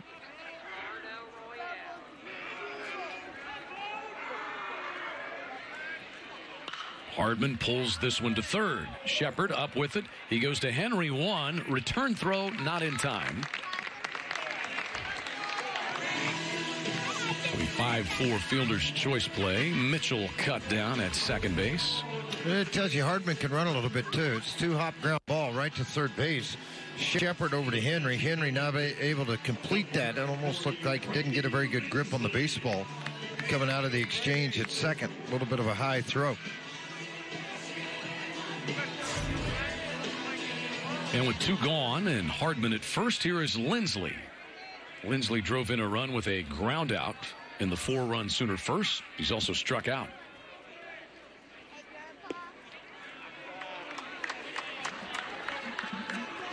Right now, the difference is Diego Muniz, RBI double in the bottom of the 4th inning.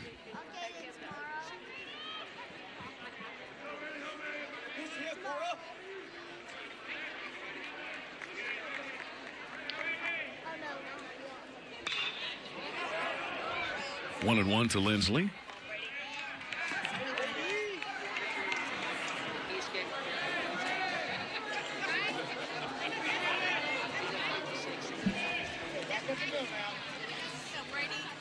I mean, the race was on for that foul ball. There had to have been 15 kids chasing it. Who won? Nobody. It bounced over. Ground rule double. Lindsley off the end of the bat, but that's going to find a home out in left. Pretty good pitch, but a good result for Lindsley.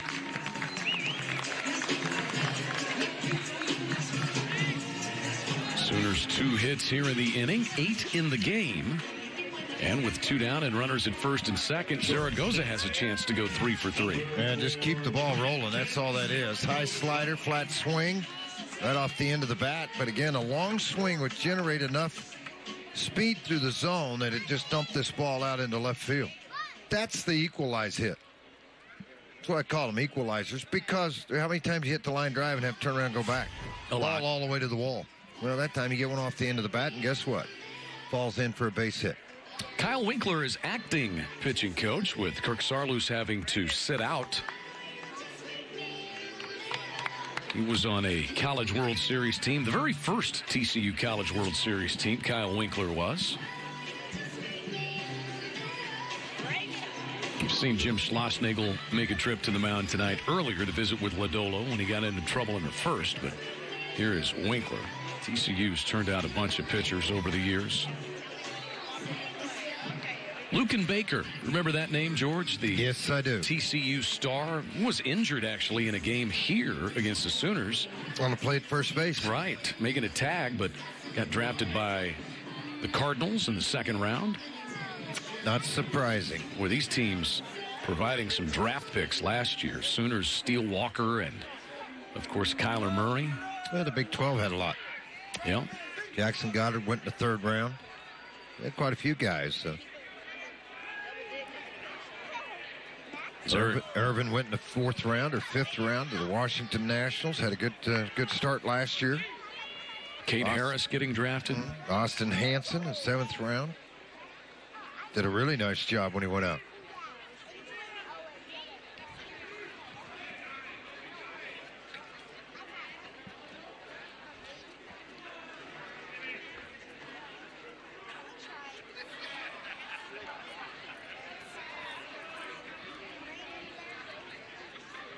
Zaragoza had an RBI single in the 1st and then another single to lead off the 4th. And he scored on Muniz double. Right now, that run is the difference.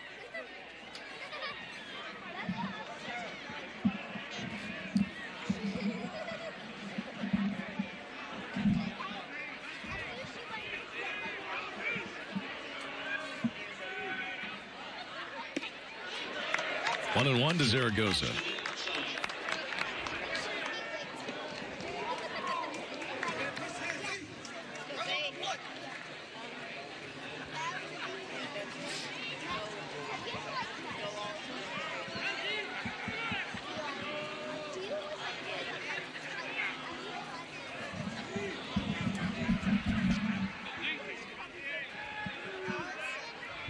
Odolo looking out at Tyler Hardman.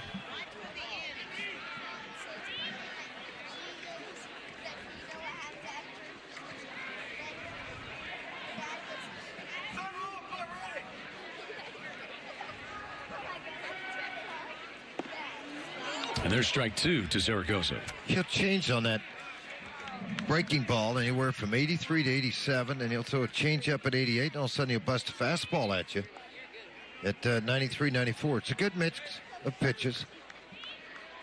That's why, as I counted a minute ago, 19 professional scouts in here tonight.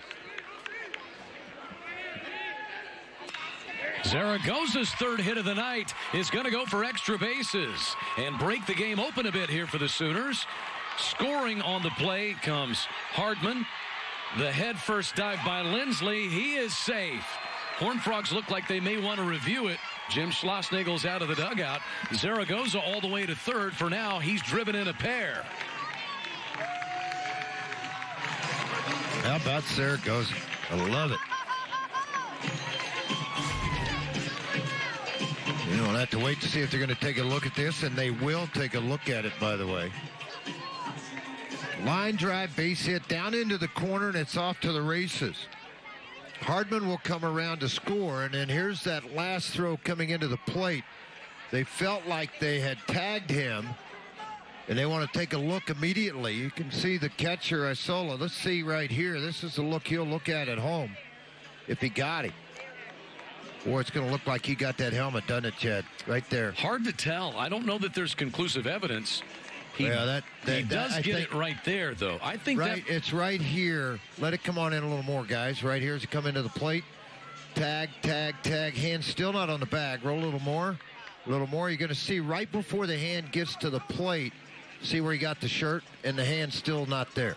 He did get the shirt. Yeah, you can see the shirt move. Yeah, he did get the shirt right there on that last move. The home plate umpire had kind of conditioned or moved himself back up the third base line. Pretty good indication of where he was. It should be able to see this just fine. But I do think they got him. I think they got him right as that hand came in about 3 or 4 inches from the plate on the tag on the shirt. I think right here as the glove comes down. If you let it roll just a second, and the umpires are looking at the same things that we are. And it's right here. The hand still has not got to home plate when you see this glove brushing the shirt as he comes into the home plate. I hope he's safe, but I think, got a feeling, folks, this one's going to get overturned. Would you say that's inconclusive evidence, though? No. No, it's not. They are going to overturn the call, we are told, and it'll be an out. It will go as an RBI double for Zaragoza, and the third out made on the tag of Lindsley at home plate, and they have reversed the call. But the Sooners do get another run. They lead 6-4 as a run comes off the board.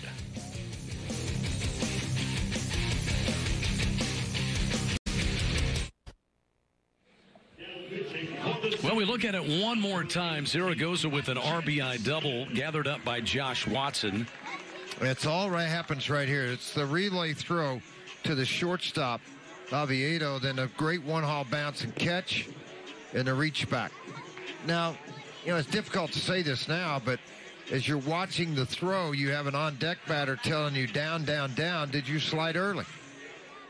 You know, if it's going to be a throwaway, could I have stood up, sidestepped? 100 different ways to look at it when you go back. It's hard to when it's bang, bang, and that's exactly what it was. Well, the Sooners will go to the bullpen for the first time tonight and call upon one of those reliable arms that Skip Johnson has had in Legend Smith, the lefty. And this pitching change is brought to you by Chewy's Tex-Mex. They feature a made-from-scratch menu with huge portions, hand-rolled tortillas, big-as-your-face burritos, and much more. ERA 1.54 for Legend Smith. Very good job out of the Sooner bullpen. 1.54 earned run average. You mentioned it. 11 2/3 innings. 10 strikeouts. And the way you would typically like to see this, have Smith and Goddard, if they have to, they'll go to those two guys to get you through a couple of innings, or to get you into it where you should be with Jarrett Godman. And then you turn it over to Matthews in rough corn, and the game's over. If you're sitting in the dugout and Skip, if everything goes accordingly. If. I tell people all the time, you don't realize how fast the game's moving in a dugout. They watch it on TV, ball three, everything's moving slow. But the mind in that manager and that head coach's mind right now is going about 80 miles an hour. Who do I want to get up? Who do I need to do here? You have a left side of bullpen, right side. Well, what do you mean? Well, I mean, you got a winning side and a losing side. If we're ahead, I'm going to these guys. If I'm behind, I'm going to these guys and hope they hold it. 1-1 the count to Goodlow. Bounces this one foul. And I do think, it's so important to win Big 12 games. You want to win the Big 12 championship. That's what you want to win.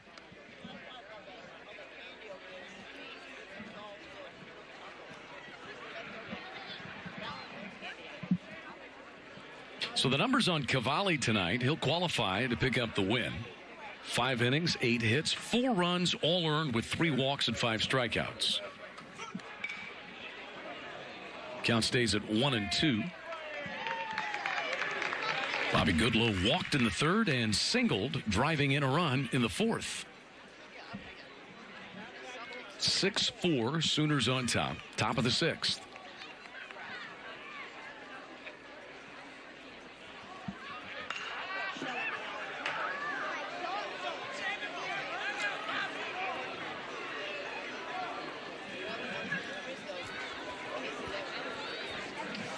Legend Smith has not given a run in 12 of his 14 appearances so far this year.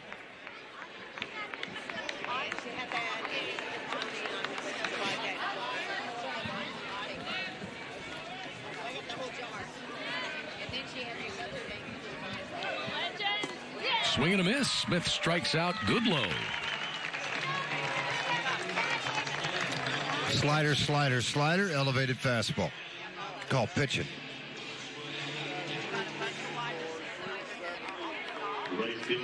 Cavalli in position to pick up his 5th win. It's a crazy stat, but Sooners starting pitchers have been responsible for 19 of their 22 wins. That's impressive, isn't it? So what other college baseball team can say their starters have 19 of 22 wins? I can't imagine any. Could be 20 of 23, too. If the Sooners can hold this up, it's exactly what it would be. And Cavalli would tie Ben Abram, Levi Prater, and Nathan Wiles, his fellow Sooner starters, for the Big 12 lead with 5 wins apiece. 1-1 pitch. Well hit to left. Back to the track goes Muniz, and this one is well out of here and gone off the bat of Hunter Wolf, who has his 3rd hit of the night. And once again, we have a 1-run game. Second home run, but it was hit pretty well. Left center field, the 385 mark. Between that and the 410-foot mark, the ball got out of here in a hurry. Tried to bury a fastball or maybe a cut fastball, came in and broke right to the swing of the bat. Left fielder, number 7, Josh Watson. That's the 27th home run hit by the Horned Frogs this year. 1-run game again.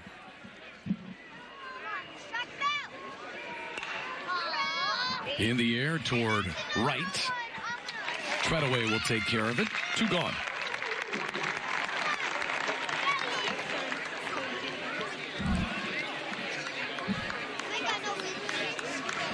That will bring in Jake Gunther. First baseman, number 19, Jake Gunther. Each team with 9 hits.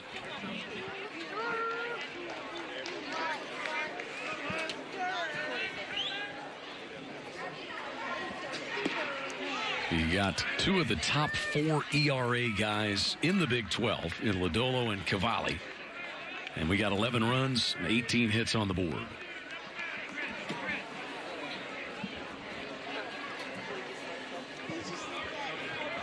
Gunther has 2 hits, singled and scored in the 5th, and had a base hit in the 1st also. Good pitch.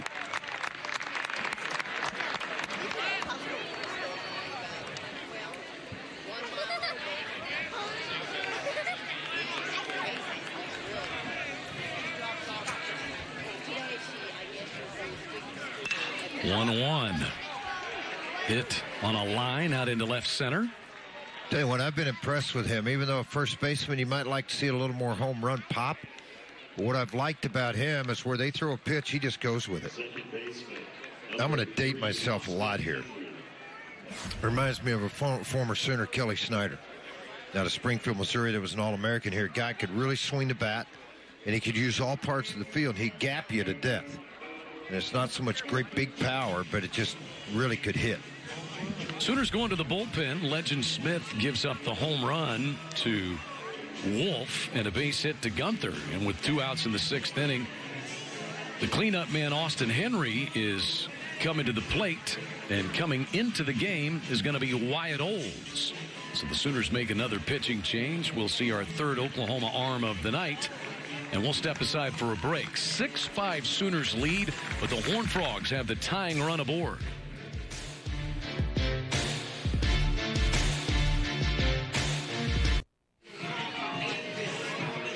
Wyatt Olds will be the 3rd Sooner pitcher of the night. Cade Cavalli started. Legend Smith got 2 outs and has given up a run here in this 6th inning. And now Wyatt Olds. And this pitching change is brought to you by Chewy's Tex-Mex. They feature a made-from-scratch menu with huge portions, hand-rolled tortillas, big as you'll face burritos, and much more. He's been a favorite of Skip Johnson's coming out of the bullpen. Nasty stuff, up to 93 miles an hour. 2nd on the ball club in appearances with 17. He's throwing 15 innings. He'll try to clean this up, this 6th inning up real quick and get the 3rd out of the inning and get the Sooner bats back in the dugout. So Legend Smith, 2/3 of an inning. He's given 2 hits and 1 run to this point. And that tying run, Gunther, is Legend Smith's responsibility. Olds and Ruffcorn seem like they could pitch every day. Kind of seems like they do pitch every day. And Wyatt Olds' 18th appearance, the 2nd most in the Big 12. Actually, that ties him with Ruffcorn, who, if the Sooners have their way, will pitch later on. But they are 1-2 in appearances. In fact, the Sooners, Ruffcorn 18 appearances, Olds 17, and then Matthews and Legend Smith are right in there too. Smith now has 16, Matthews 15. All of them in the top 5 in appearances in the Big 12. And here's Austin Henry, 0 for 3.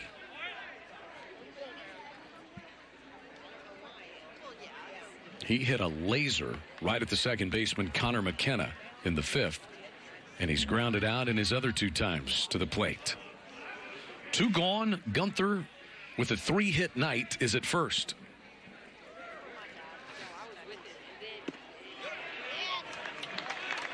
One and one.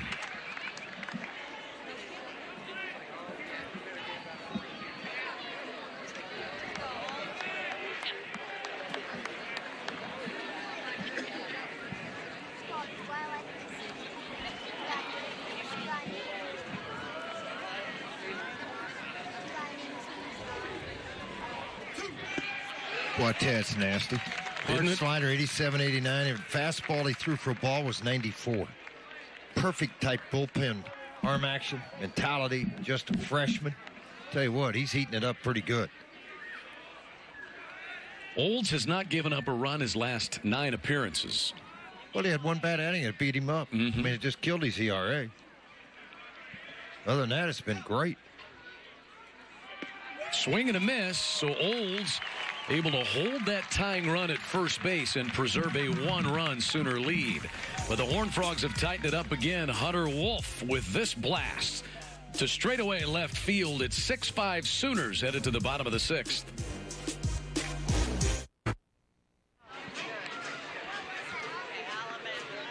Sooners lead at 6-5. Bottom of the sixth inning coming your way, and Sooner Baseball is presented by OU Medicine. Alongside George Frazier, I'm Chad McKee. Seems like every time Oklahoma has pulled away, TCU has come up with answers to get back close. Time for a look at the road ahead, presented by your Central Oklahoma Buick GMC dealers. We are professional grade. Here are the series coming up for the Sooners. TCU tonight, tomorrow, and Sunday afternoons. Then Texas Southern midweek next week before a road trip down to Waco. Then a return game to Tulsa to take on Oral Roberts. Golden Eagles beat the Sooners here Tuesday night. And then the one non-conference series the Sooners will have late in the year finds them in Minneapolis against the Golden Gophers.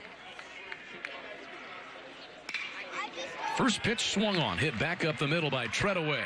Over to it is Henry, safe at first. Treadaway beats the wrap. That might have been touched by Lodolo. Might have, but I tell you, Treadway's got good speed. Really good speed. You can see it come right out of the box. It's deflected, I believe, by Lodolo. By the time that Henry got to the baseball, once again, we saw this earlier on a double play ball, that he was a little late with it. And kind of the same thing here. 10th Sooner hit. Mylan Walla to the plate. Good for Tanner Treadway. Get a base hit. Take him any way you can. Walla shows bunt. Ball one is upstairs. Walla 0 for 2 tonight. Sooners have the top of the order. Muniz waiting on deck. Muniz has been on base 3 times, including an RBI double. Sacrifice situation here for Walla, it appears.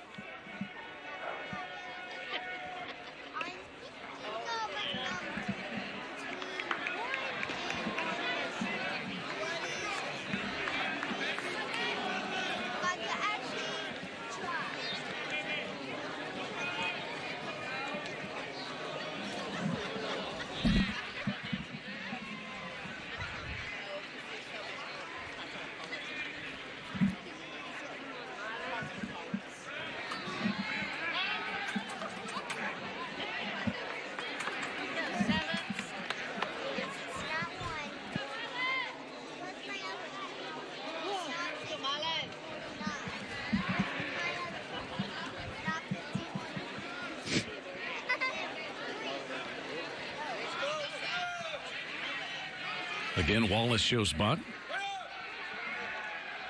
And a throw over to hold Treadaway tight. Treadaway leads the Sooners in stolen bases. He's 5 out of 6.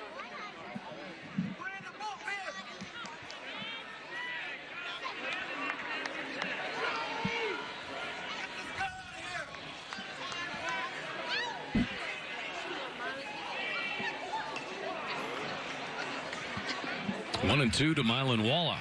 A couple of foul ball bunt attempts. And you may be asked to do it again, even with 2 strikes.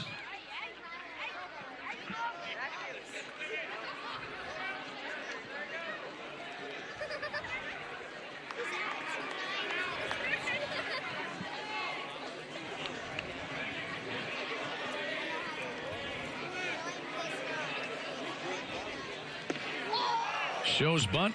Strike 3. Well, unfortunately, not a good night so far for Walla. A couple of strikeouts and a soft liner to second. This was a very good curveball. Came in from Lodolo for a strikeout. Back to the top of the order for Diego Muniz. Muniz singled and scored in the first, got hit by a pitch in the second, and had an RBI double in the fourth. And the Horned Frogs are going to the bullpen. Jim Schlossnagle out at a rapid pace, headed to the mound. And Lodolo's night appears to be done. It is. I've seen the call made. TCU going to the bullpen here, bottom of the 6th inning, trying to hold things where they are. We'll tell you about the new TCU pitcher when we come back.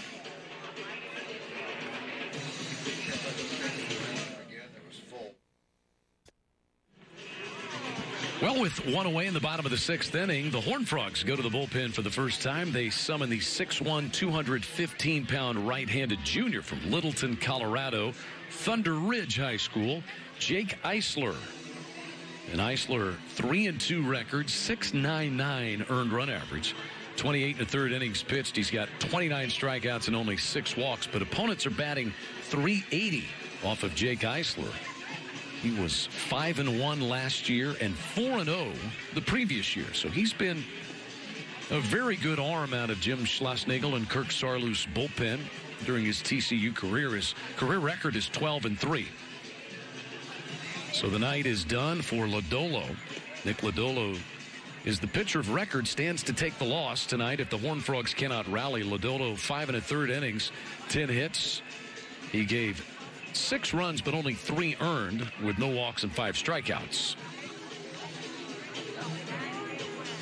So Eisler out of the bullpen, and Jim Schlossnagle has said the bridge from the starter to the closer, who is Marcelo Perez, has been one that's a work in progress for the Horned Frogs right now.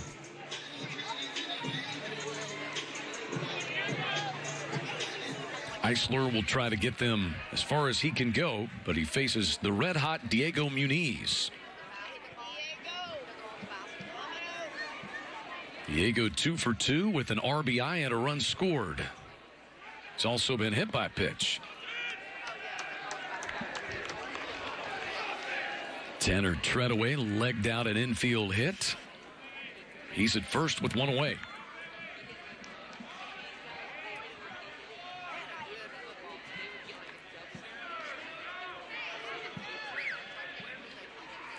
There goes Treadaway. Hit and run is on. It'll keep the Sooners out of a double play.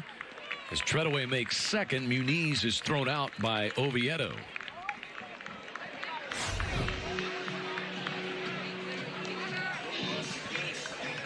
So moving Treadaway along.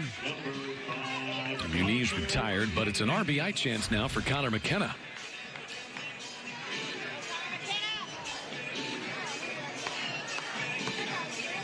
First time Muniz has been retired tonight. Connor McKenna is 0 for 2 with a sacrifice and a run scored.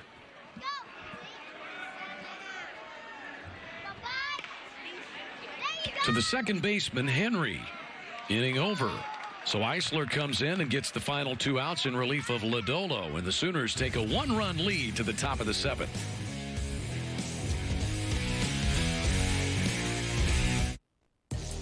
Sooners got on the board early on Lodolo. That's Briley Ware, RBI single to center field. Diego Muniz able to score, 1-0 Sooners. They would add an RBI single by Hardman, RBI ground out by Lindsley, and an RBI base hit by Zaragoza. Horned Frogs able to respond. Top of the 4th inning. Goodlow, an RBI single. Hunter Wolf, an RBI single. 4-3 to the 5th. A wild pitch right there scored Jake Gunther and made it 5-4. So a 1-run Sooner lead. Brandon Zaragoza with this double scored Taylor Hardman on a reviewable play. Brady Lindsley was ruled out at the plate. Sooners led 6-4, but the Horned Frogs have tightened it on that right there. Hunter Wolf's home run. 6-5 is our score. Leading off for TCU, center fielder, number 4. For the Horned Frogs, it'll be Reiser, Oviedo, and Connor Shepard due up. Wyatt Olds back out to the mound for the Sooners. Reiser has walked and flied out and grounded out. 377 hitter on the year. They'd really like Olds to work this 7th inning and allow yourself to get Matthews in the 8th and then Ruffcorn in the 9th, if all goes accordingly.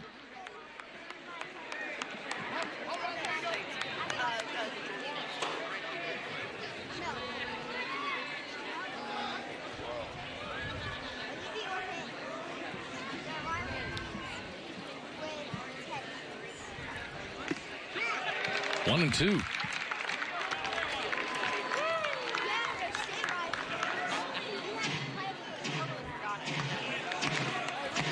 These teams have hit off 2 of the best in the Big 12. Sooners are 10 out of 25. That's 400 as a team tonight. Horned Frogs are 10 of 27. 1-2. Hard hit ground ball. Backhanded by McKenna.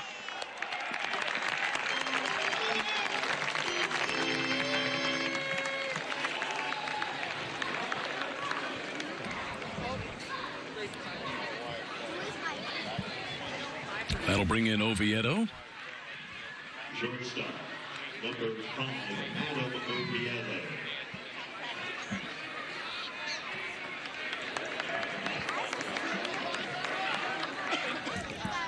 Oviedo has struck out, been hit by a pitch, and walked. He scored a run in the 4th. It was Oviedo being hit by a pitch that started the rally for the Horned Frogs. They followed that with 4 straight hits to score 3 runs.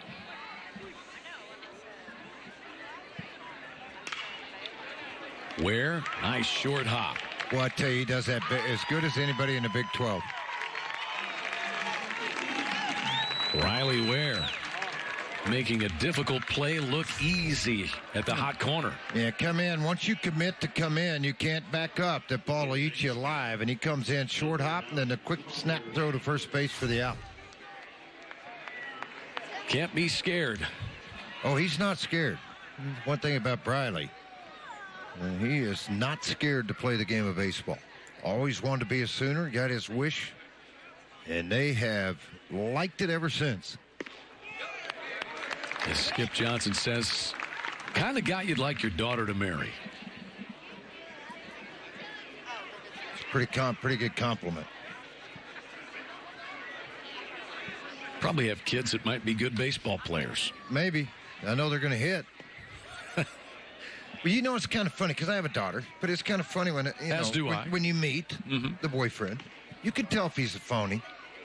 Oh, hi, Mr. Frazier. And you think he's Eddie Cleaver right out of the chute. Eddie Haskell. But it was Leave It to Beaver. It was the Cleaver family. Right. Yeah. Eddie Haskell. You think it's that guy. They thought of him as a member of the Cleaver family, I think, Eddie. Not very often. He'd always get into something. 1-2 the count to Connor Shepard. Throwing hard tonight. Oles up to 95 with a fastball in this inning. Doesn't everybody throw 95? Everybody that's pitched in this game has thrown 95. Yeah, they've touched it, that's for sure. We've seen 5 pitchers. They've all thrown 90 plus. 2-2.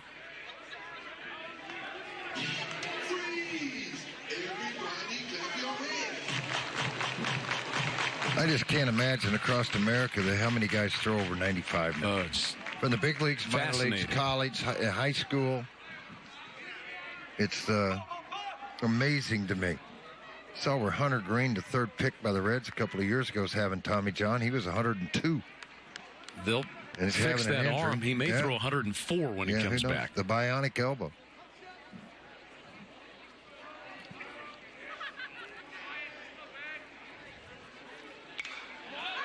Reaches out, fouls that one away. So what would you say the percentages in the big leagues of guys that throw 90 plus? Oh, man.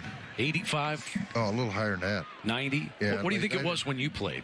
Oh, 30. Really? Maybe 40%. Wow. And there wasn't a ton of them.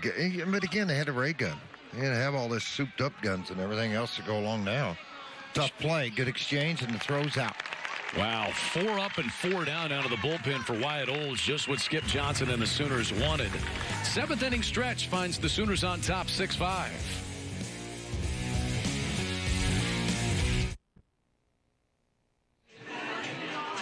Welcome back to Elldale Mitchell Park. The fans standing and enjoying the 7th inning stretch, and they've enjoyed a good ball game all night long. 1-run game, as it's been most of the night. And the Sooners coming to the plate here with Ware, Mitchell, and Hardman. Doesn't look like we've had any rollover crowd from the medieval fair, because if they were here, we would know. You're something else. Costumes. They do what's called LARPing at the medieval fair. Do you know what LARPing is? What? LARPing. No, what's that? Live action role playing. That's kind of what we do. We play the roles of baseball announcers. We're somewhat live action. We're somewhat LARPers, George. Okay. Just without all the fancy costumes. You're not buying it at all. No, I'm not. I think you pull my leg. You do it a lot just to tease me and give me a hard time. I think you need to spend a day at the medieval fair. Okay, I'm in. Let's go. You go with me tomorrow. I didn't say you I have was an off coming day with tomorrow. You come with me. I didn't say I was doing that. I just said you need to go. Eisler came in and cleaned it up in the 6th inning. He's going to try to continue it here with the middle of the lineup, Ware, Mitchell, and Hardman. Briley 1 out of 3. I like the way you got us off the medieval fair topic. Very nicely done. Slipped you off of that. Although, you know, there is a lot of people that enjoy that. Mm-hmm. And that's okay.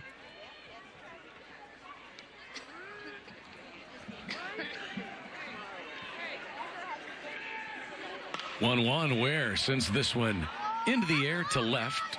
Josh Watson makes the catch. So Lodolo goes 5 1/3, 10 hits and 6 runs surrendered by Lodolo, and he stands to take his 3rd loss of the year. Sooners have roughed him up a couple of times. He gave 6 earned runs in his start against the Sooners last year. How about 6 earned runs, but he still had 13 strikeouts in that one. He had a bunch of strikeouts. Sooners just scored a lot of runs on him. And Eisler's done a nice job. Command fastballs 90-91 from the right side. Good slider. Those strikes with it. Yeah, Lodolo. I mean, there's always that one team. And you're thinking to yourself, did he hurt his draft stock? No. Not at all. He's still pretty dadgum good. Mitchell pops up to Oviedo. 2 gone in the 7th. That'll bring in Hardman. First baseman, number 36, Tyler Hardman. Hardman had an RBI base hit back in the 1st. He's flied out and grounded out since then.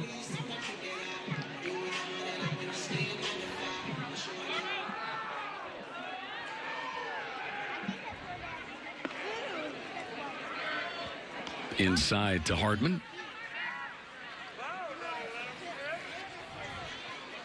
.42 hits now for Tyler Hardman. 2nd most in the Big 12 behind Baylor's Nick Lofton. And he swings and misses on a fastball.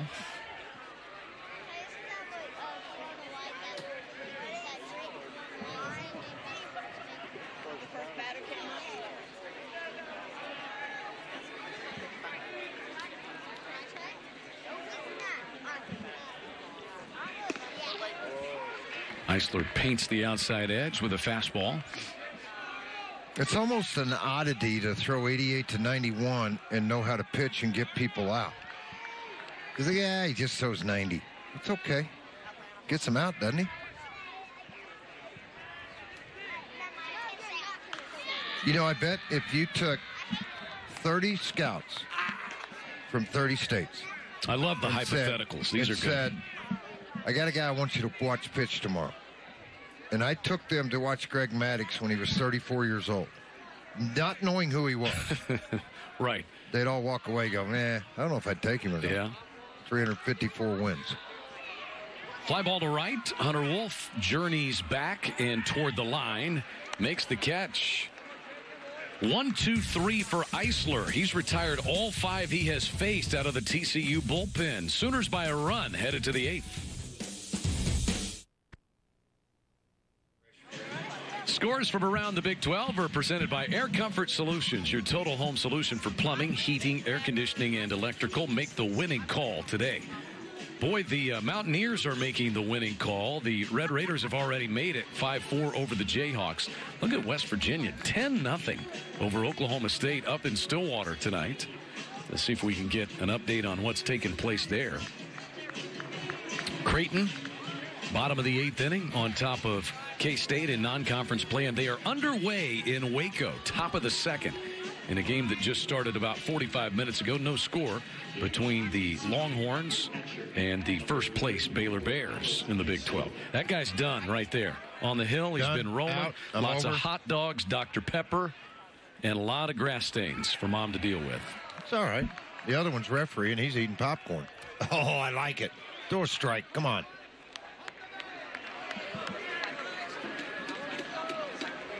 Back out goes Wyatt Olds. Clean out of the bullpen. He's retired all 4 that he has faced. And he's done it with not very many pitches. 17 total right now. Pretty good. You average 4 or less per batter, you're going to have a pretty good day.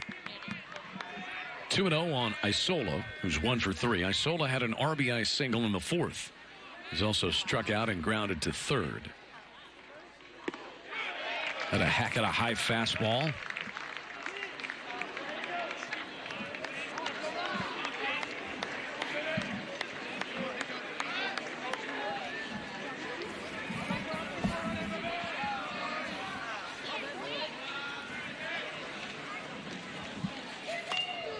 Check swing, foul ball.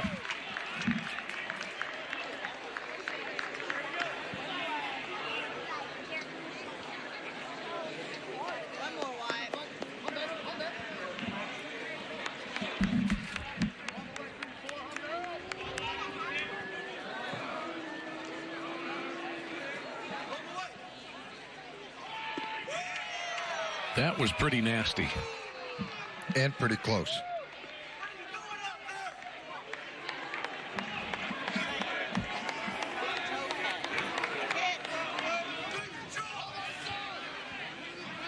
Three balls and 2 strikes.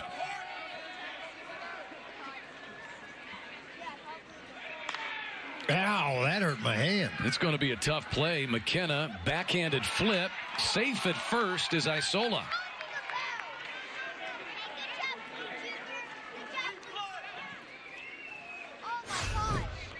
Well, let's look and see. I don't think.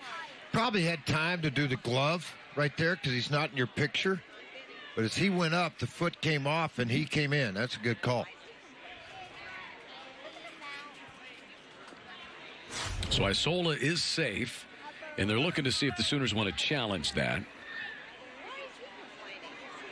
But what's Schwarzenegger want? That's a good question. Jim Schlossnagle is out of the TCU dugout. Oh, he's going to get a pinch runner. Zach Humphreys will come in and pinch run. So Zach Humphreys runs for Isola. And the Horned Frogs have a couple of catchers. Zach Humphreys, in fact, is the other catcher. Pinch running for TCU, number 10, Zach Humphreys. So Humphreys will come in and catch, and for now he will pinch run for Isola, who is safe at first on the 11th TCU hit of the ball game. And now are they talking over the possibility of a review?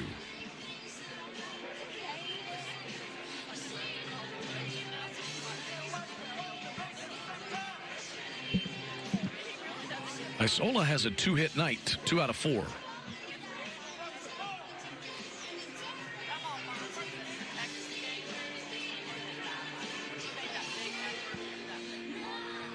Skip's like, what are we doing here? Got a delay in the game. Everything's going on. What are you doing?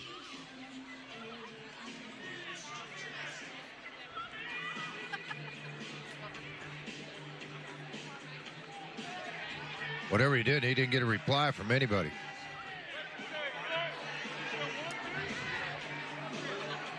Still not getting a reply. Still not being paid attention to. And it's not sitting very well. No, nor should it. It's not hard to reply. Just wanted to know what's going on, and not much from Chris Koski, the plate umpire. Apparently not. 18, Bobby Goodlow. Bobby Goodlow will be the batter. Tying run is aboard here in the 8th inning.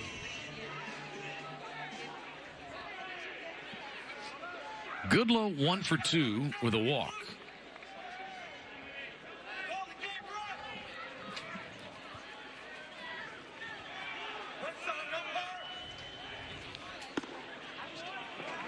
First pitch fastball misses upstairs.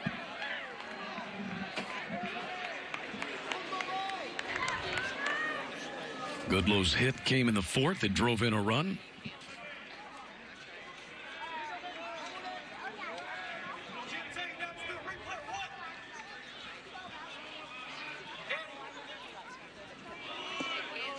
Two and 0. Olds out of the stretch now for the first time tonight.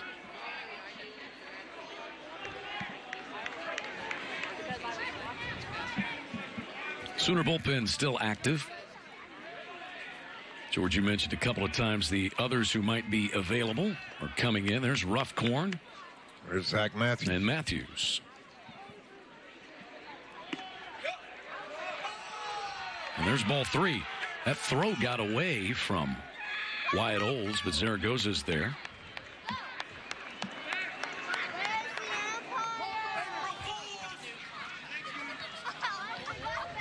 Well, a walk puts the go-ahead run aboard.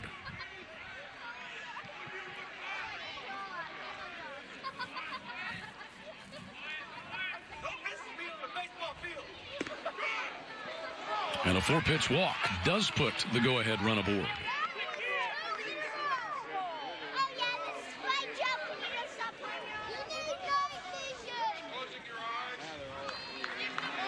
It also rolls the lineup over for Hunter Wolf, who homered back in the 6th and has a 3-hit night.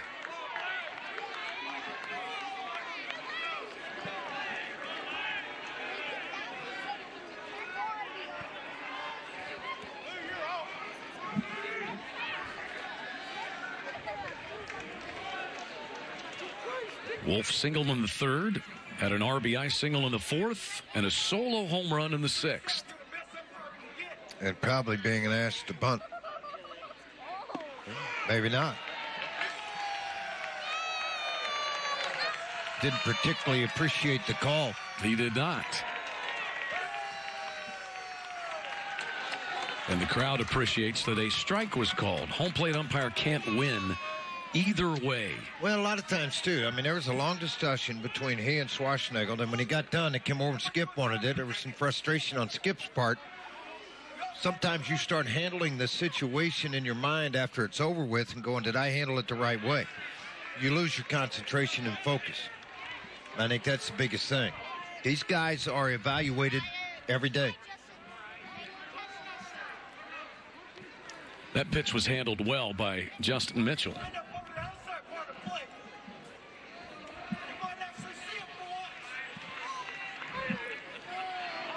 1-1 to Hunter Wolf.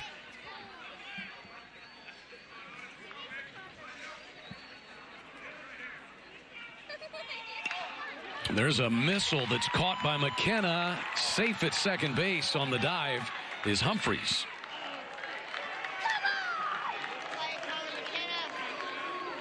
Well, that's the way Hunter Wolf has hit the ball all night long, hard. And I thought they might have had it right here. Quick switch by McKenna. A running Zaragoza to try to get there ahead of his hand, and he might have got there. Yeah, that might have got there.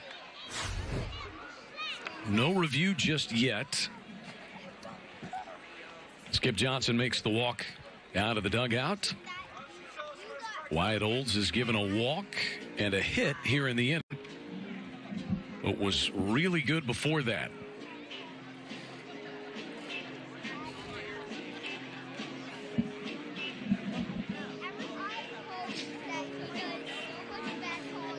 Skip Johnson visiting right now with Olds and all of his infielders. And now we see the move to the bullpen. Which right-hander do you want? It's going to be Zach Matthews jogging out. So Zach Matthews will enter from the Sooner bullpen with the tying run aboard and 1 out in the 8th inning. We'll reset things when we come back. Sooners on top, 6-5. Sooner Baseball is brought to you by OU Medicine.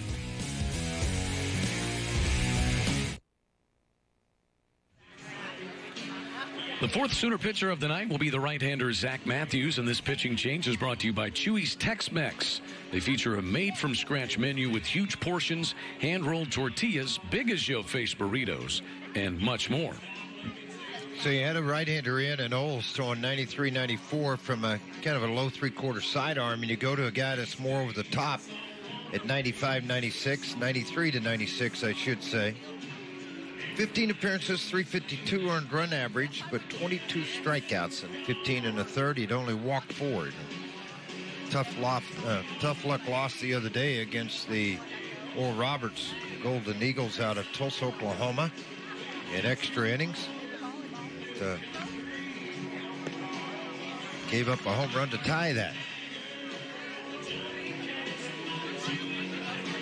So Zach Matthews inherits Zach Humphreys at second base. Bobby Goodlow is the runner at first. They are the tying and go-ahead runs for the Horned Frogs.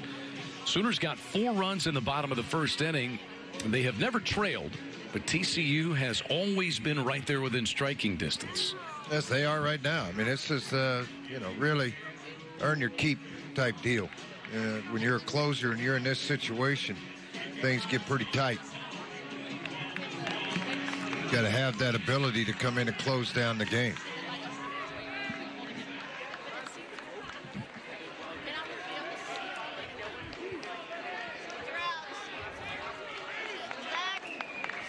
Jim Schlossnagle watching his best hitter this year come to the plate in the right situation. Josh Watson, 1 for 4 tonight, but a .349 average coming in. 8th in the Big 12.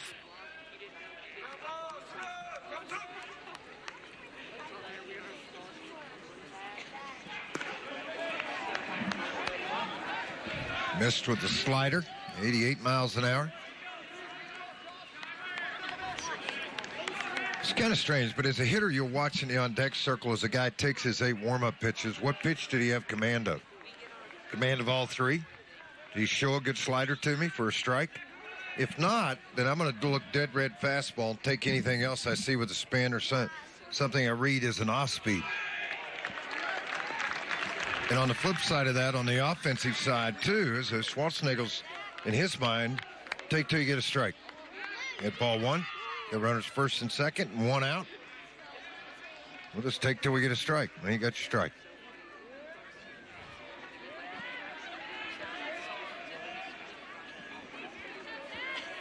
Watson has extended his hitting streak to 8 games. He has a stretch of 5 straight multi-hit games. 1-2.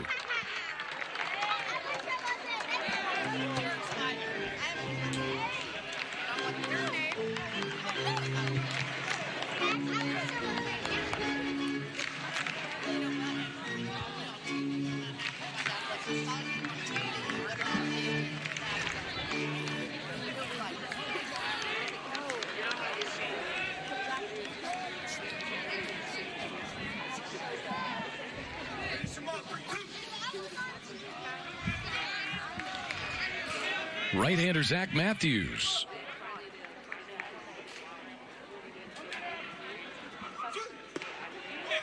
Two and two. Well, they wanted to ride that fastball in. They looked as if they got it where they wanted it.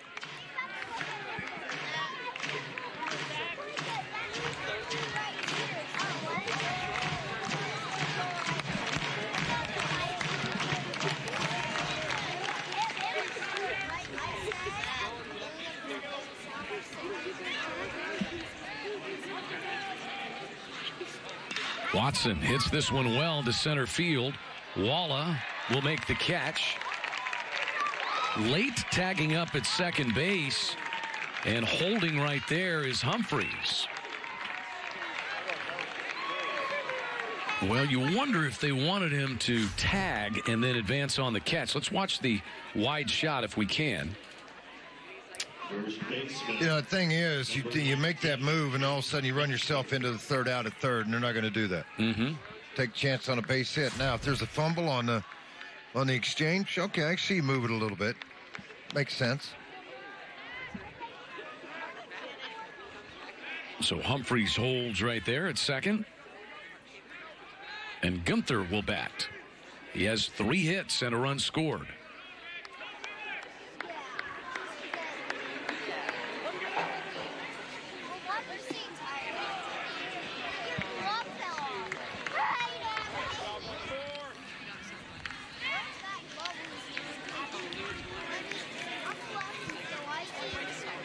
Gunther singled in the first, singled and scored in the 5th, and then had another base hit in the 6th.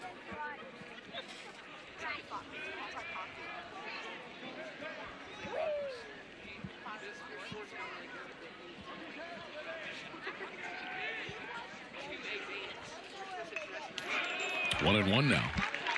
Cade Cavalli is the pitcher of record for the Sooners. He went 5 innings, 8 hits, 4 earned runs, and 5 strikeouts. Nick Lodolo, the pitcher of record for the Horned Frogs.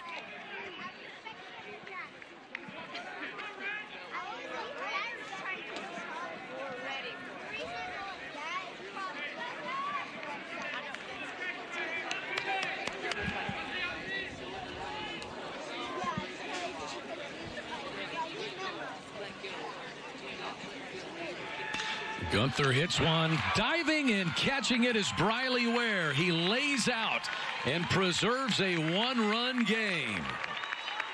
If he misses it, the Horned Frogs are going to tie it, perhaps take the lead. No, it's all about one step when you're on the hot corner, but you're playing off the line with the left-handed bat up.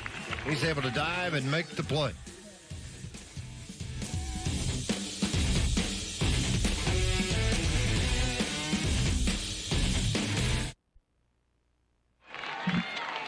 And it is called the hot corner. And it is hot, and it only gets hotter. Late in the ball game, slashing line drive. And Chad, you're correct. That ball gets by Briley Ware. It's into the corner and off to the races. Probably get 2 out of that. But that gives a little momentum swing and a reaction out of that dugout from his teammates, getting that last out. The senior, well respected, appreciated. And one of the reasons he makes plays like that time and time again. Briley Ware.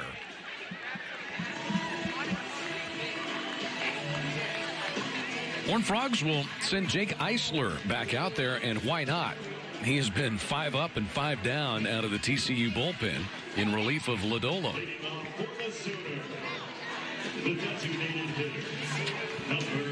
Eisler was the winning pitcher for TCU against Vanderbilt earlier this year. He retired 13 of the final 14 Commodores batters. Wow.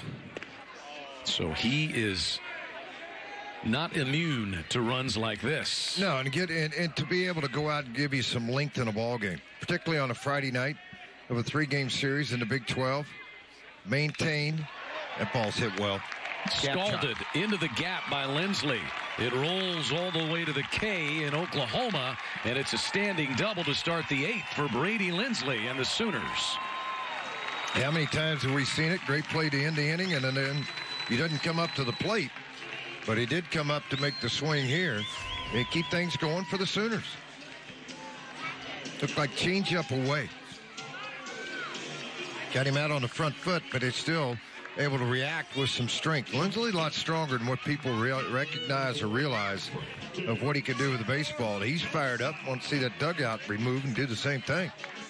It's his 5th double. He has 4 triples and 2 homers. And he's in scoring position for Zaragoza, who's been the man of the night. 3 hits, including a double. He's driven in 2 and scored a run. If they win, you think the white helmets will be back out tomorrow? Yes, and Zaragoza will probably be in the number 7 spot again. Well, I think Zaragoza, no matter what, is going to wear that helmet. And that bunt rolls foul. He may wear that helmet to bed.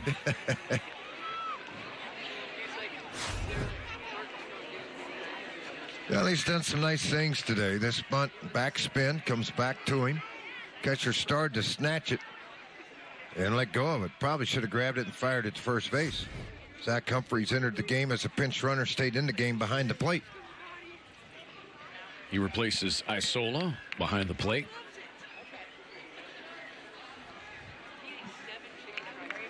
Oh and 1 on Zaragoza.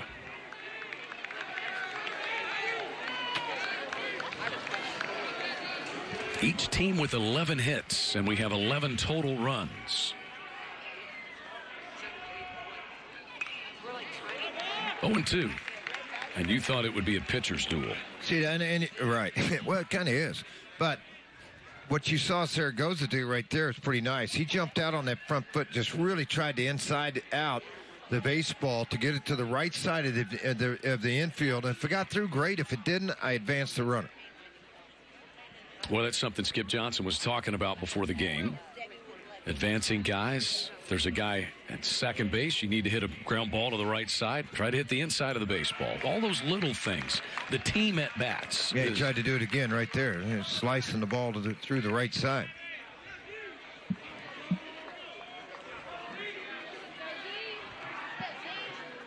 It remains 0-2 on Zaragoza.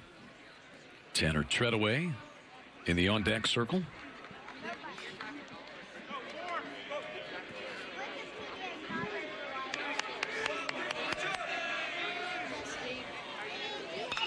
And Zaragoza will get the runner moved along. Doesn't take much. Zaragoza with the ground ball to first. Lindsley to third. And I can tell you right now, watch the inside head. The hands are going to drop inside the baseball. So you change that at bat angle to where you're trying to hit nothing but to the right side. I know his teammates appreciated the job well done. Well, you see it so well there. Just a good job by Zaragoza. And a lot of times that kind of stuff is team baseball should not go unnoticed by professional scouts or the opposition. So now a ground ball through or a fly ball should score a run and could be a very important run in a one-run game. Yeah, they're going to tie this infield up as even though it's a turf field. Lindsley runs fairly well. So they're just beyond the green area of this turf. 1-1 to Treadaway, who struck out in the first, had a sacrifice in the fourth, and a base hit in the sixth. He legged out an infield single.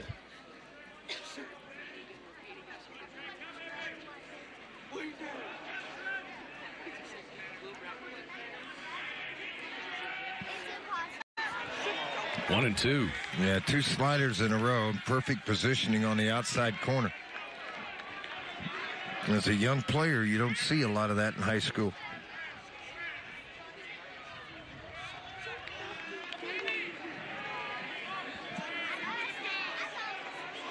Yeah, choke up, widen the stance, just try to put the bat on the baseball. Instead, you chase the slider. That one a little farther off the plate, and he ends up with a strikeout. Two down, and the Sooners will pinch hit now with Brady Harlan. He'll hit for Walla. We look again at the last pitch. Yeah, hard slider. I mean, he did a really nice job with it. Number 21, Brady Harlan. So Harlan bats for Walla, who had been 0 for 3. Harlan not in the lineup with the tough lefty Lodolo on the mound, but now with a right-hander, Eisler. Harlan gets a crack with Lindsley at third.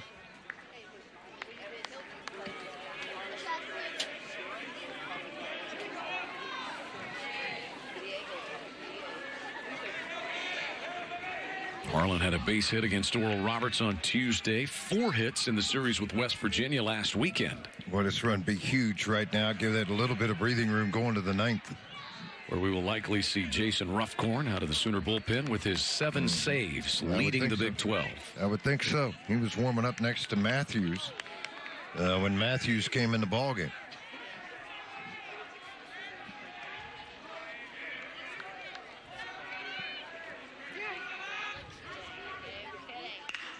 Ground ball to the second baseman, Henry. And the inning is over. A leadoff double by Lindsley, but he's left stranded. Sooners will try to close it out and get the opening game of this 3-game series when we come back for the 9th.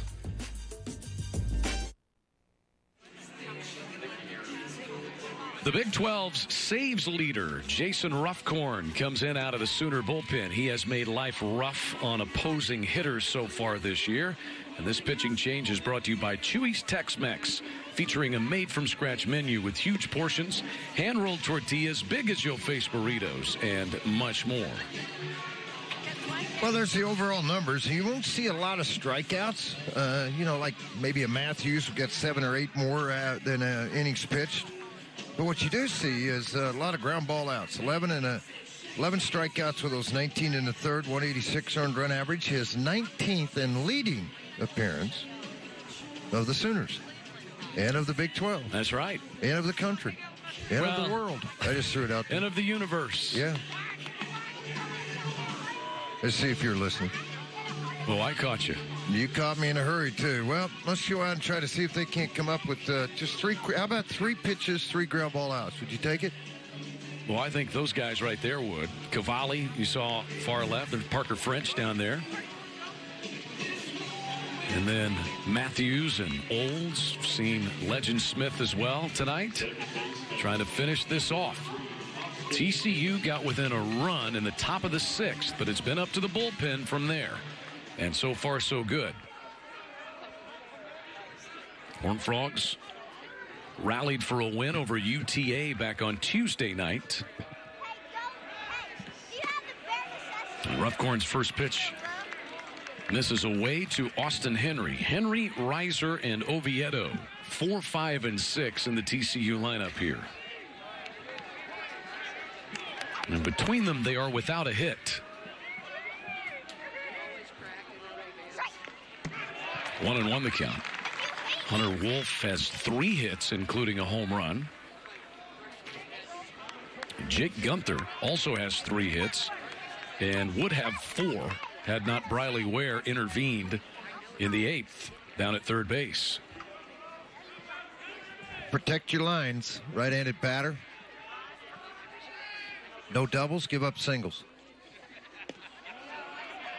Slider missed away. Sooners are 9-3 when they score first, 9-2 when the opponent commits a couple errors. Guess what happened tonight? Couple of errors. They scored first. They had a couple of errors, and they're 9-3, 9-2, so that's 18-5. Then they scored 4 runs in the first because of those 2 errors. That's exactly right.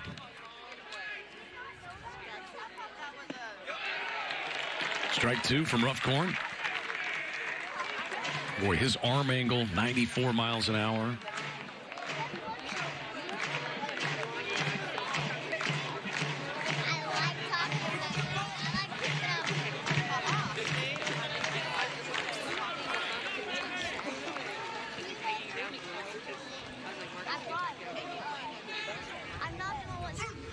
Swing and a miss. Roughcorn strikes out Austin Henry. You've heard me say it 1,000 times, but you go to the 9th inning in a 1-run ball game, you give a walk or a base hit batsman anyway to let that guy get on first base. You just open up a can of worms for the opposition's coach to bunt, hit, and run to get him into scoring position. Getting this first out really starts to limit what the opposition can do now if they're able to get a man on.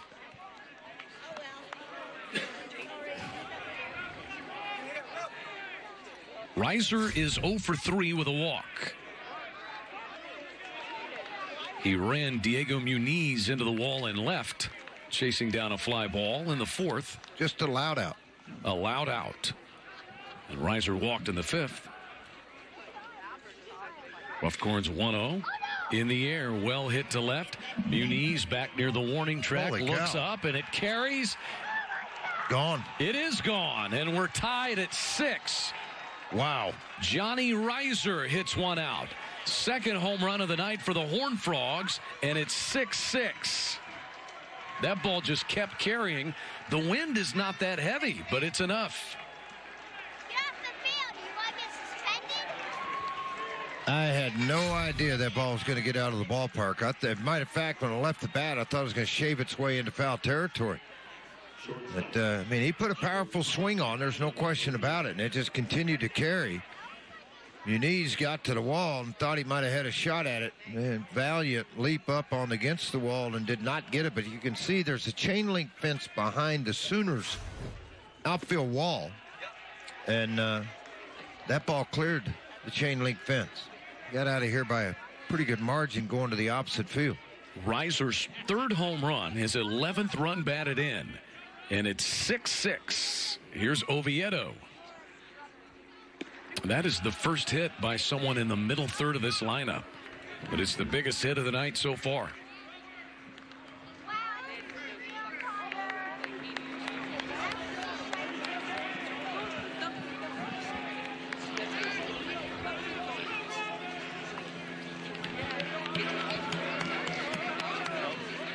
Oviedo has been hit by a pitch and walked. He has scored a run. 2 balls and a strike to him.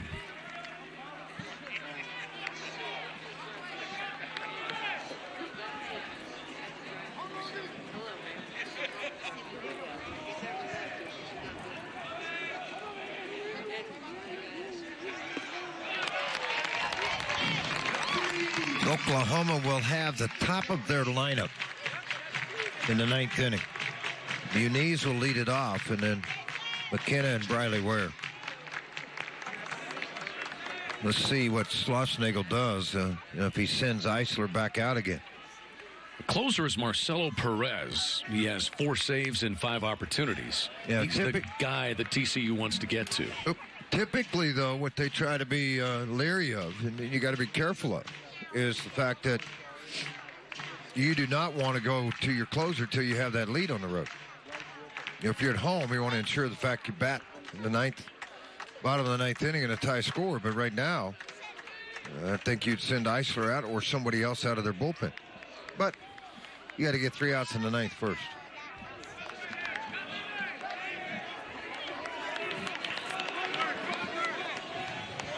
Three balls and 2 strikes to Oviedo.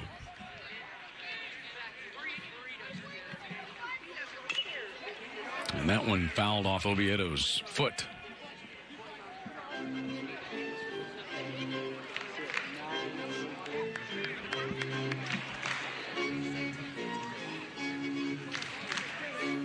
Tied at 6. Horned Frogs have never led.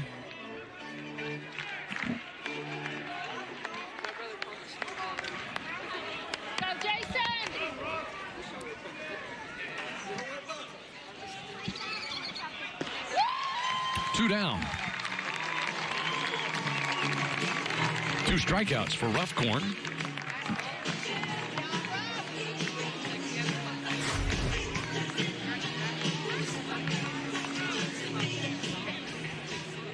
Good hard slider.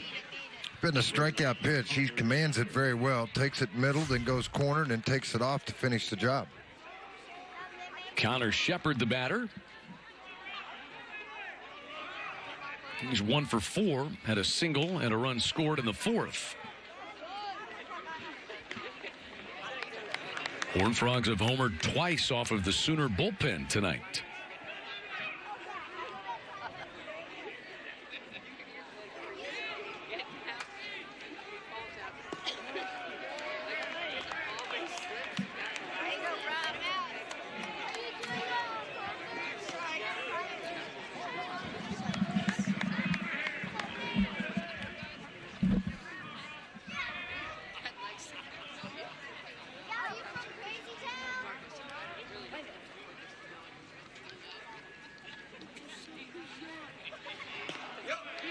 Roughcorn runs a strike on the outer half, 2-1.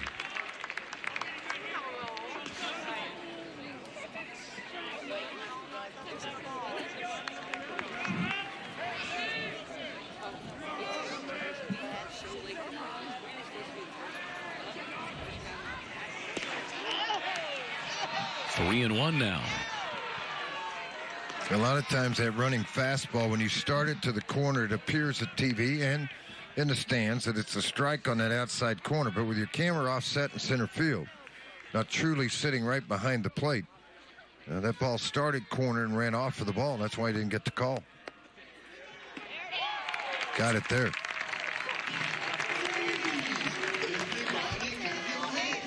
Full count, 2 down, and the base is empty. Horned Frogs have tied it on Johnny Reiser's home run.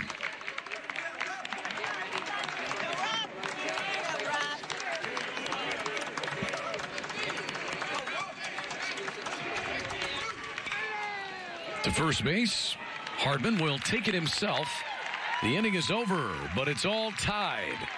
Johnny Reiser hit one to the opposite field. His 3rd home run of the season. It has tied this game at 6. The Sooners will try to win it when we come back for the bottom of the 9th. Sooner Baseball is presented by OU Medicine.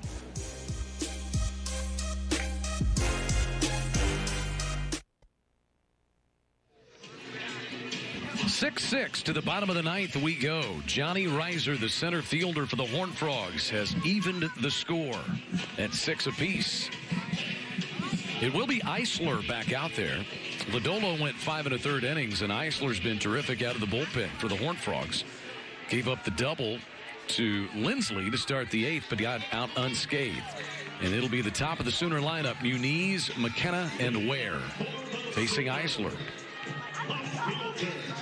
Diego Muniz has 2 hits, single and a run scored in the 1st, and then An RBI double in the fourth. Eisler just pumping through the strikes. Tell you what, he's got very nice arm action deception on that cutter. Does it right at you, gets you to give up a little bit, let your hands relax, knees pop, and you get strike call.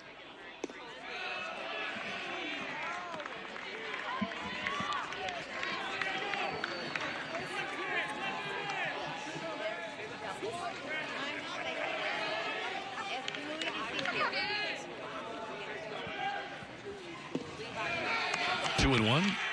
This looks like one of the games in the series played here 2 years ago. TCU won on Friday night. Oklahoma got walk-off wins on Saturday and Sunday. How about a walk-off win right here? And a walk-off Saturday and a walk-off Sunday. Would that be any good?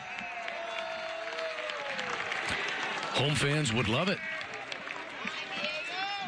And those home fans, for the majority, have stuck around. They have.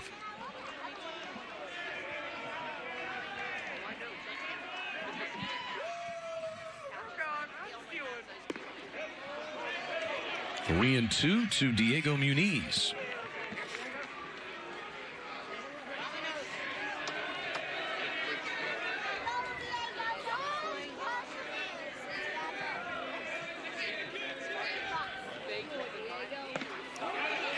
And there's the leadoff walk the Sooners wanted in the ninth.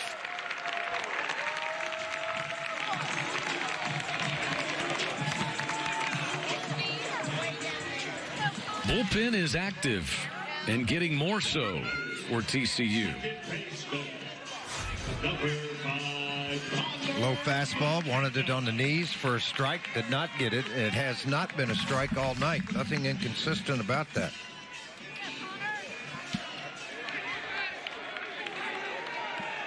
You saw Marcelo Perez warming up in the bullpen. This is bunted by Connor McKenna. It rolls past the pitcher. Eisler, everybody will be safe. Henry thought he had him. Schlossnagel may challenge this one.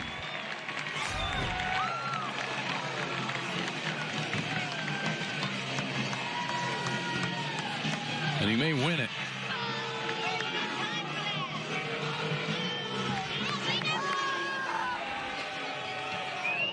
The most important thing for the Sooners is the winning run is in scoring position.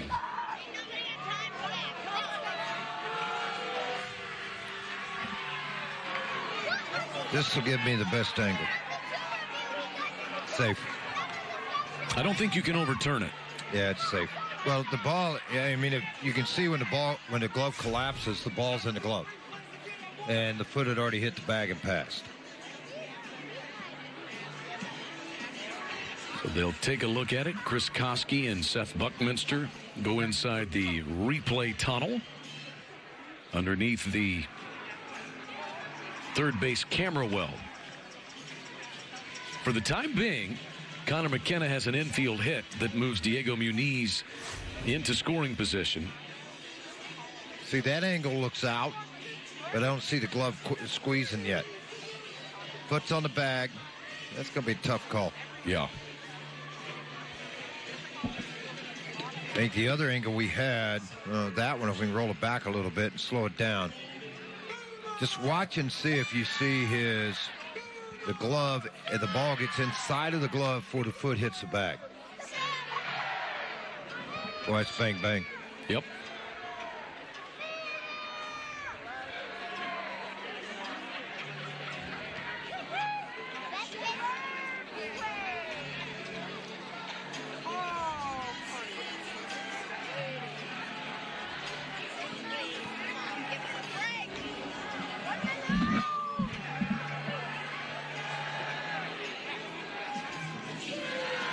It just may be one of those where you can't find the irrefutable evidence to overturn the call. The decision has been made, and the call is safe. So Connor McKenna legs out an infield hit. Diego Muniz is in scoring position, and Briley Ware is the batter with the winning run at second base. And I know everybody at home says bunt, bunt, bunt. Just guys at the plate, it's hard for me to do that. If there's it might anyone, cost me. I mean, golly, he controls the bat well. If there's anyone you would not bunt with, it might be Briley Ware. Well, that's what I'm saying. I just, dadgummit, boy, that's a tough call. I'm glad I'm up here.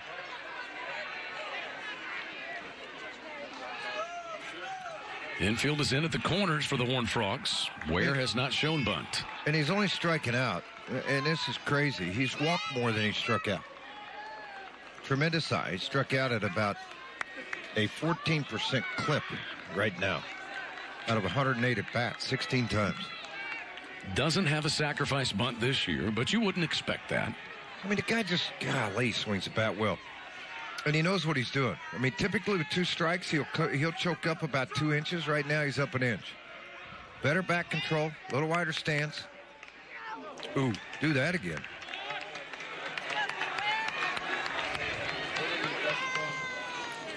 Riley Ware singled and scored in the first, struck out in the second, popped up in the 5th, and flied to left in the 7th.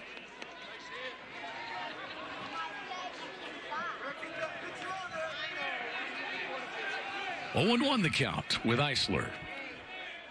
Diego Muniz, the potential game-winning run, is at second base.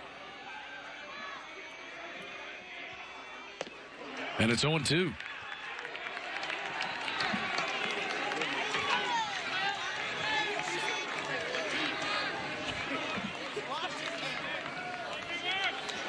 Very rarely do you see him overswing like that. And he's moved up a little bit more on the bat handle, crowd the plate a little bit more.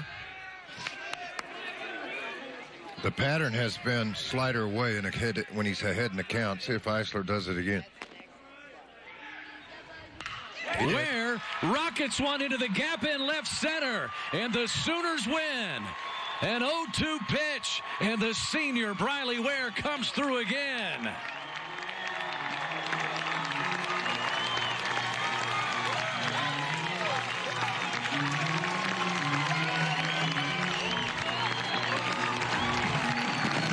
It's a walk-off win for Oklahoma. 7-6 is your final. Briley Ware laying out to save runs that might have won the game for TCU. He took it away at the hot corner, and he produces a winning base hit for Oklahoma. 7-6. The Bud Light postgame show is coming up from L. Dale Mitchell Park. Sooner Baseball is presented by OU Medicine.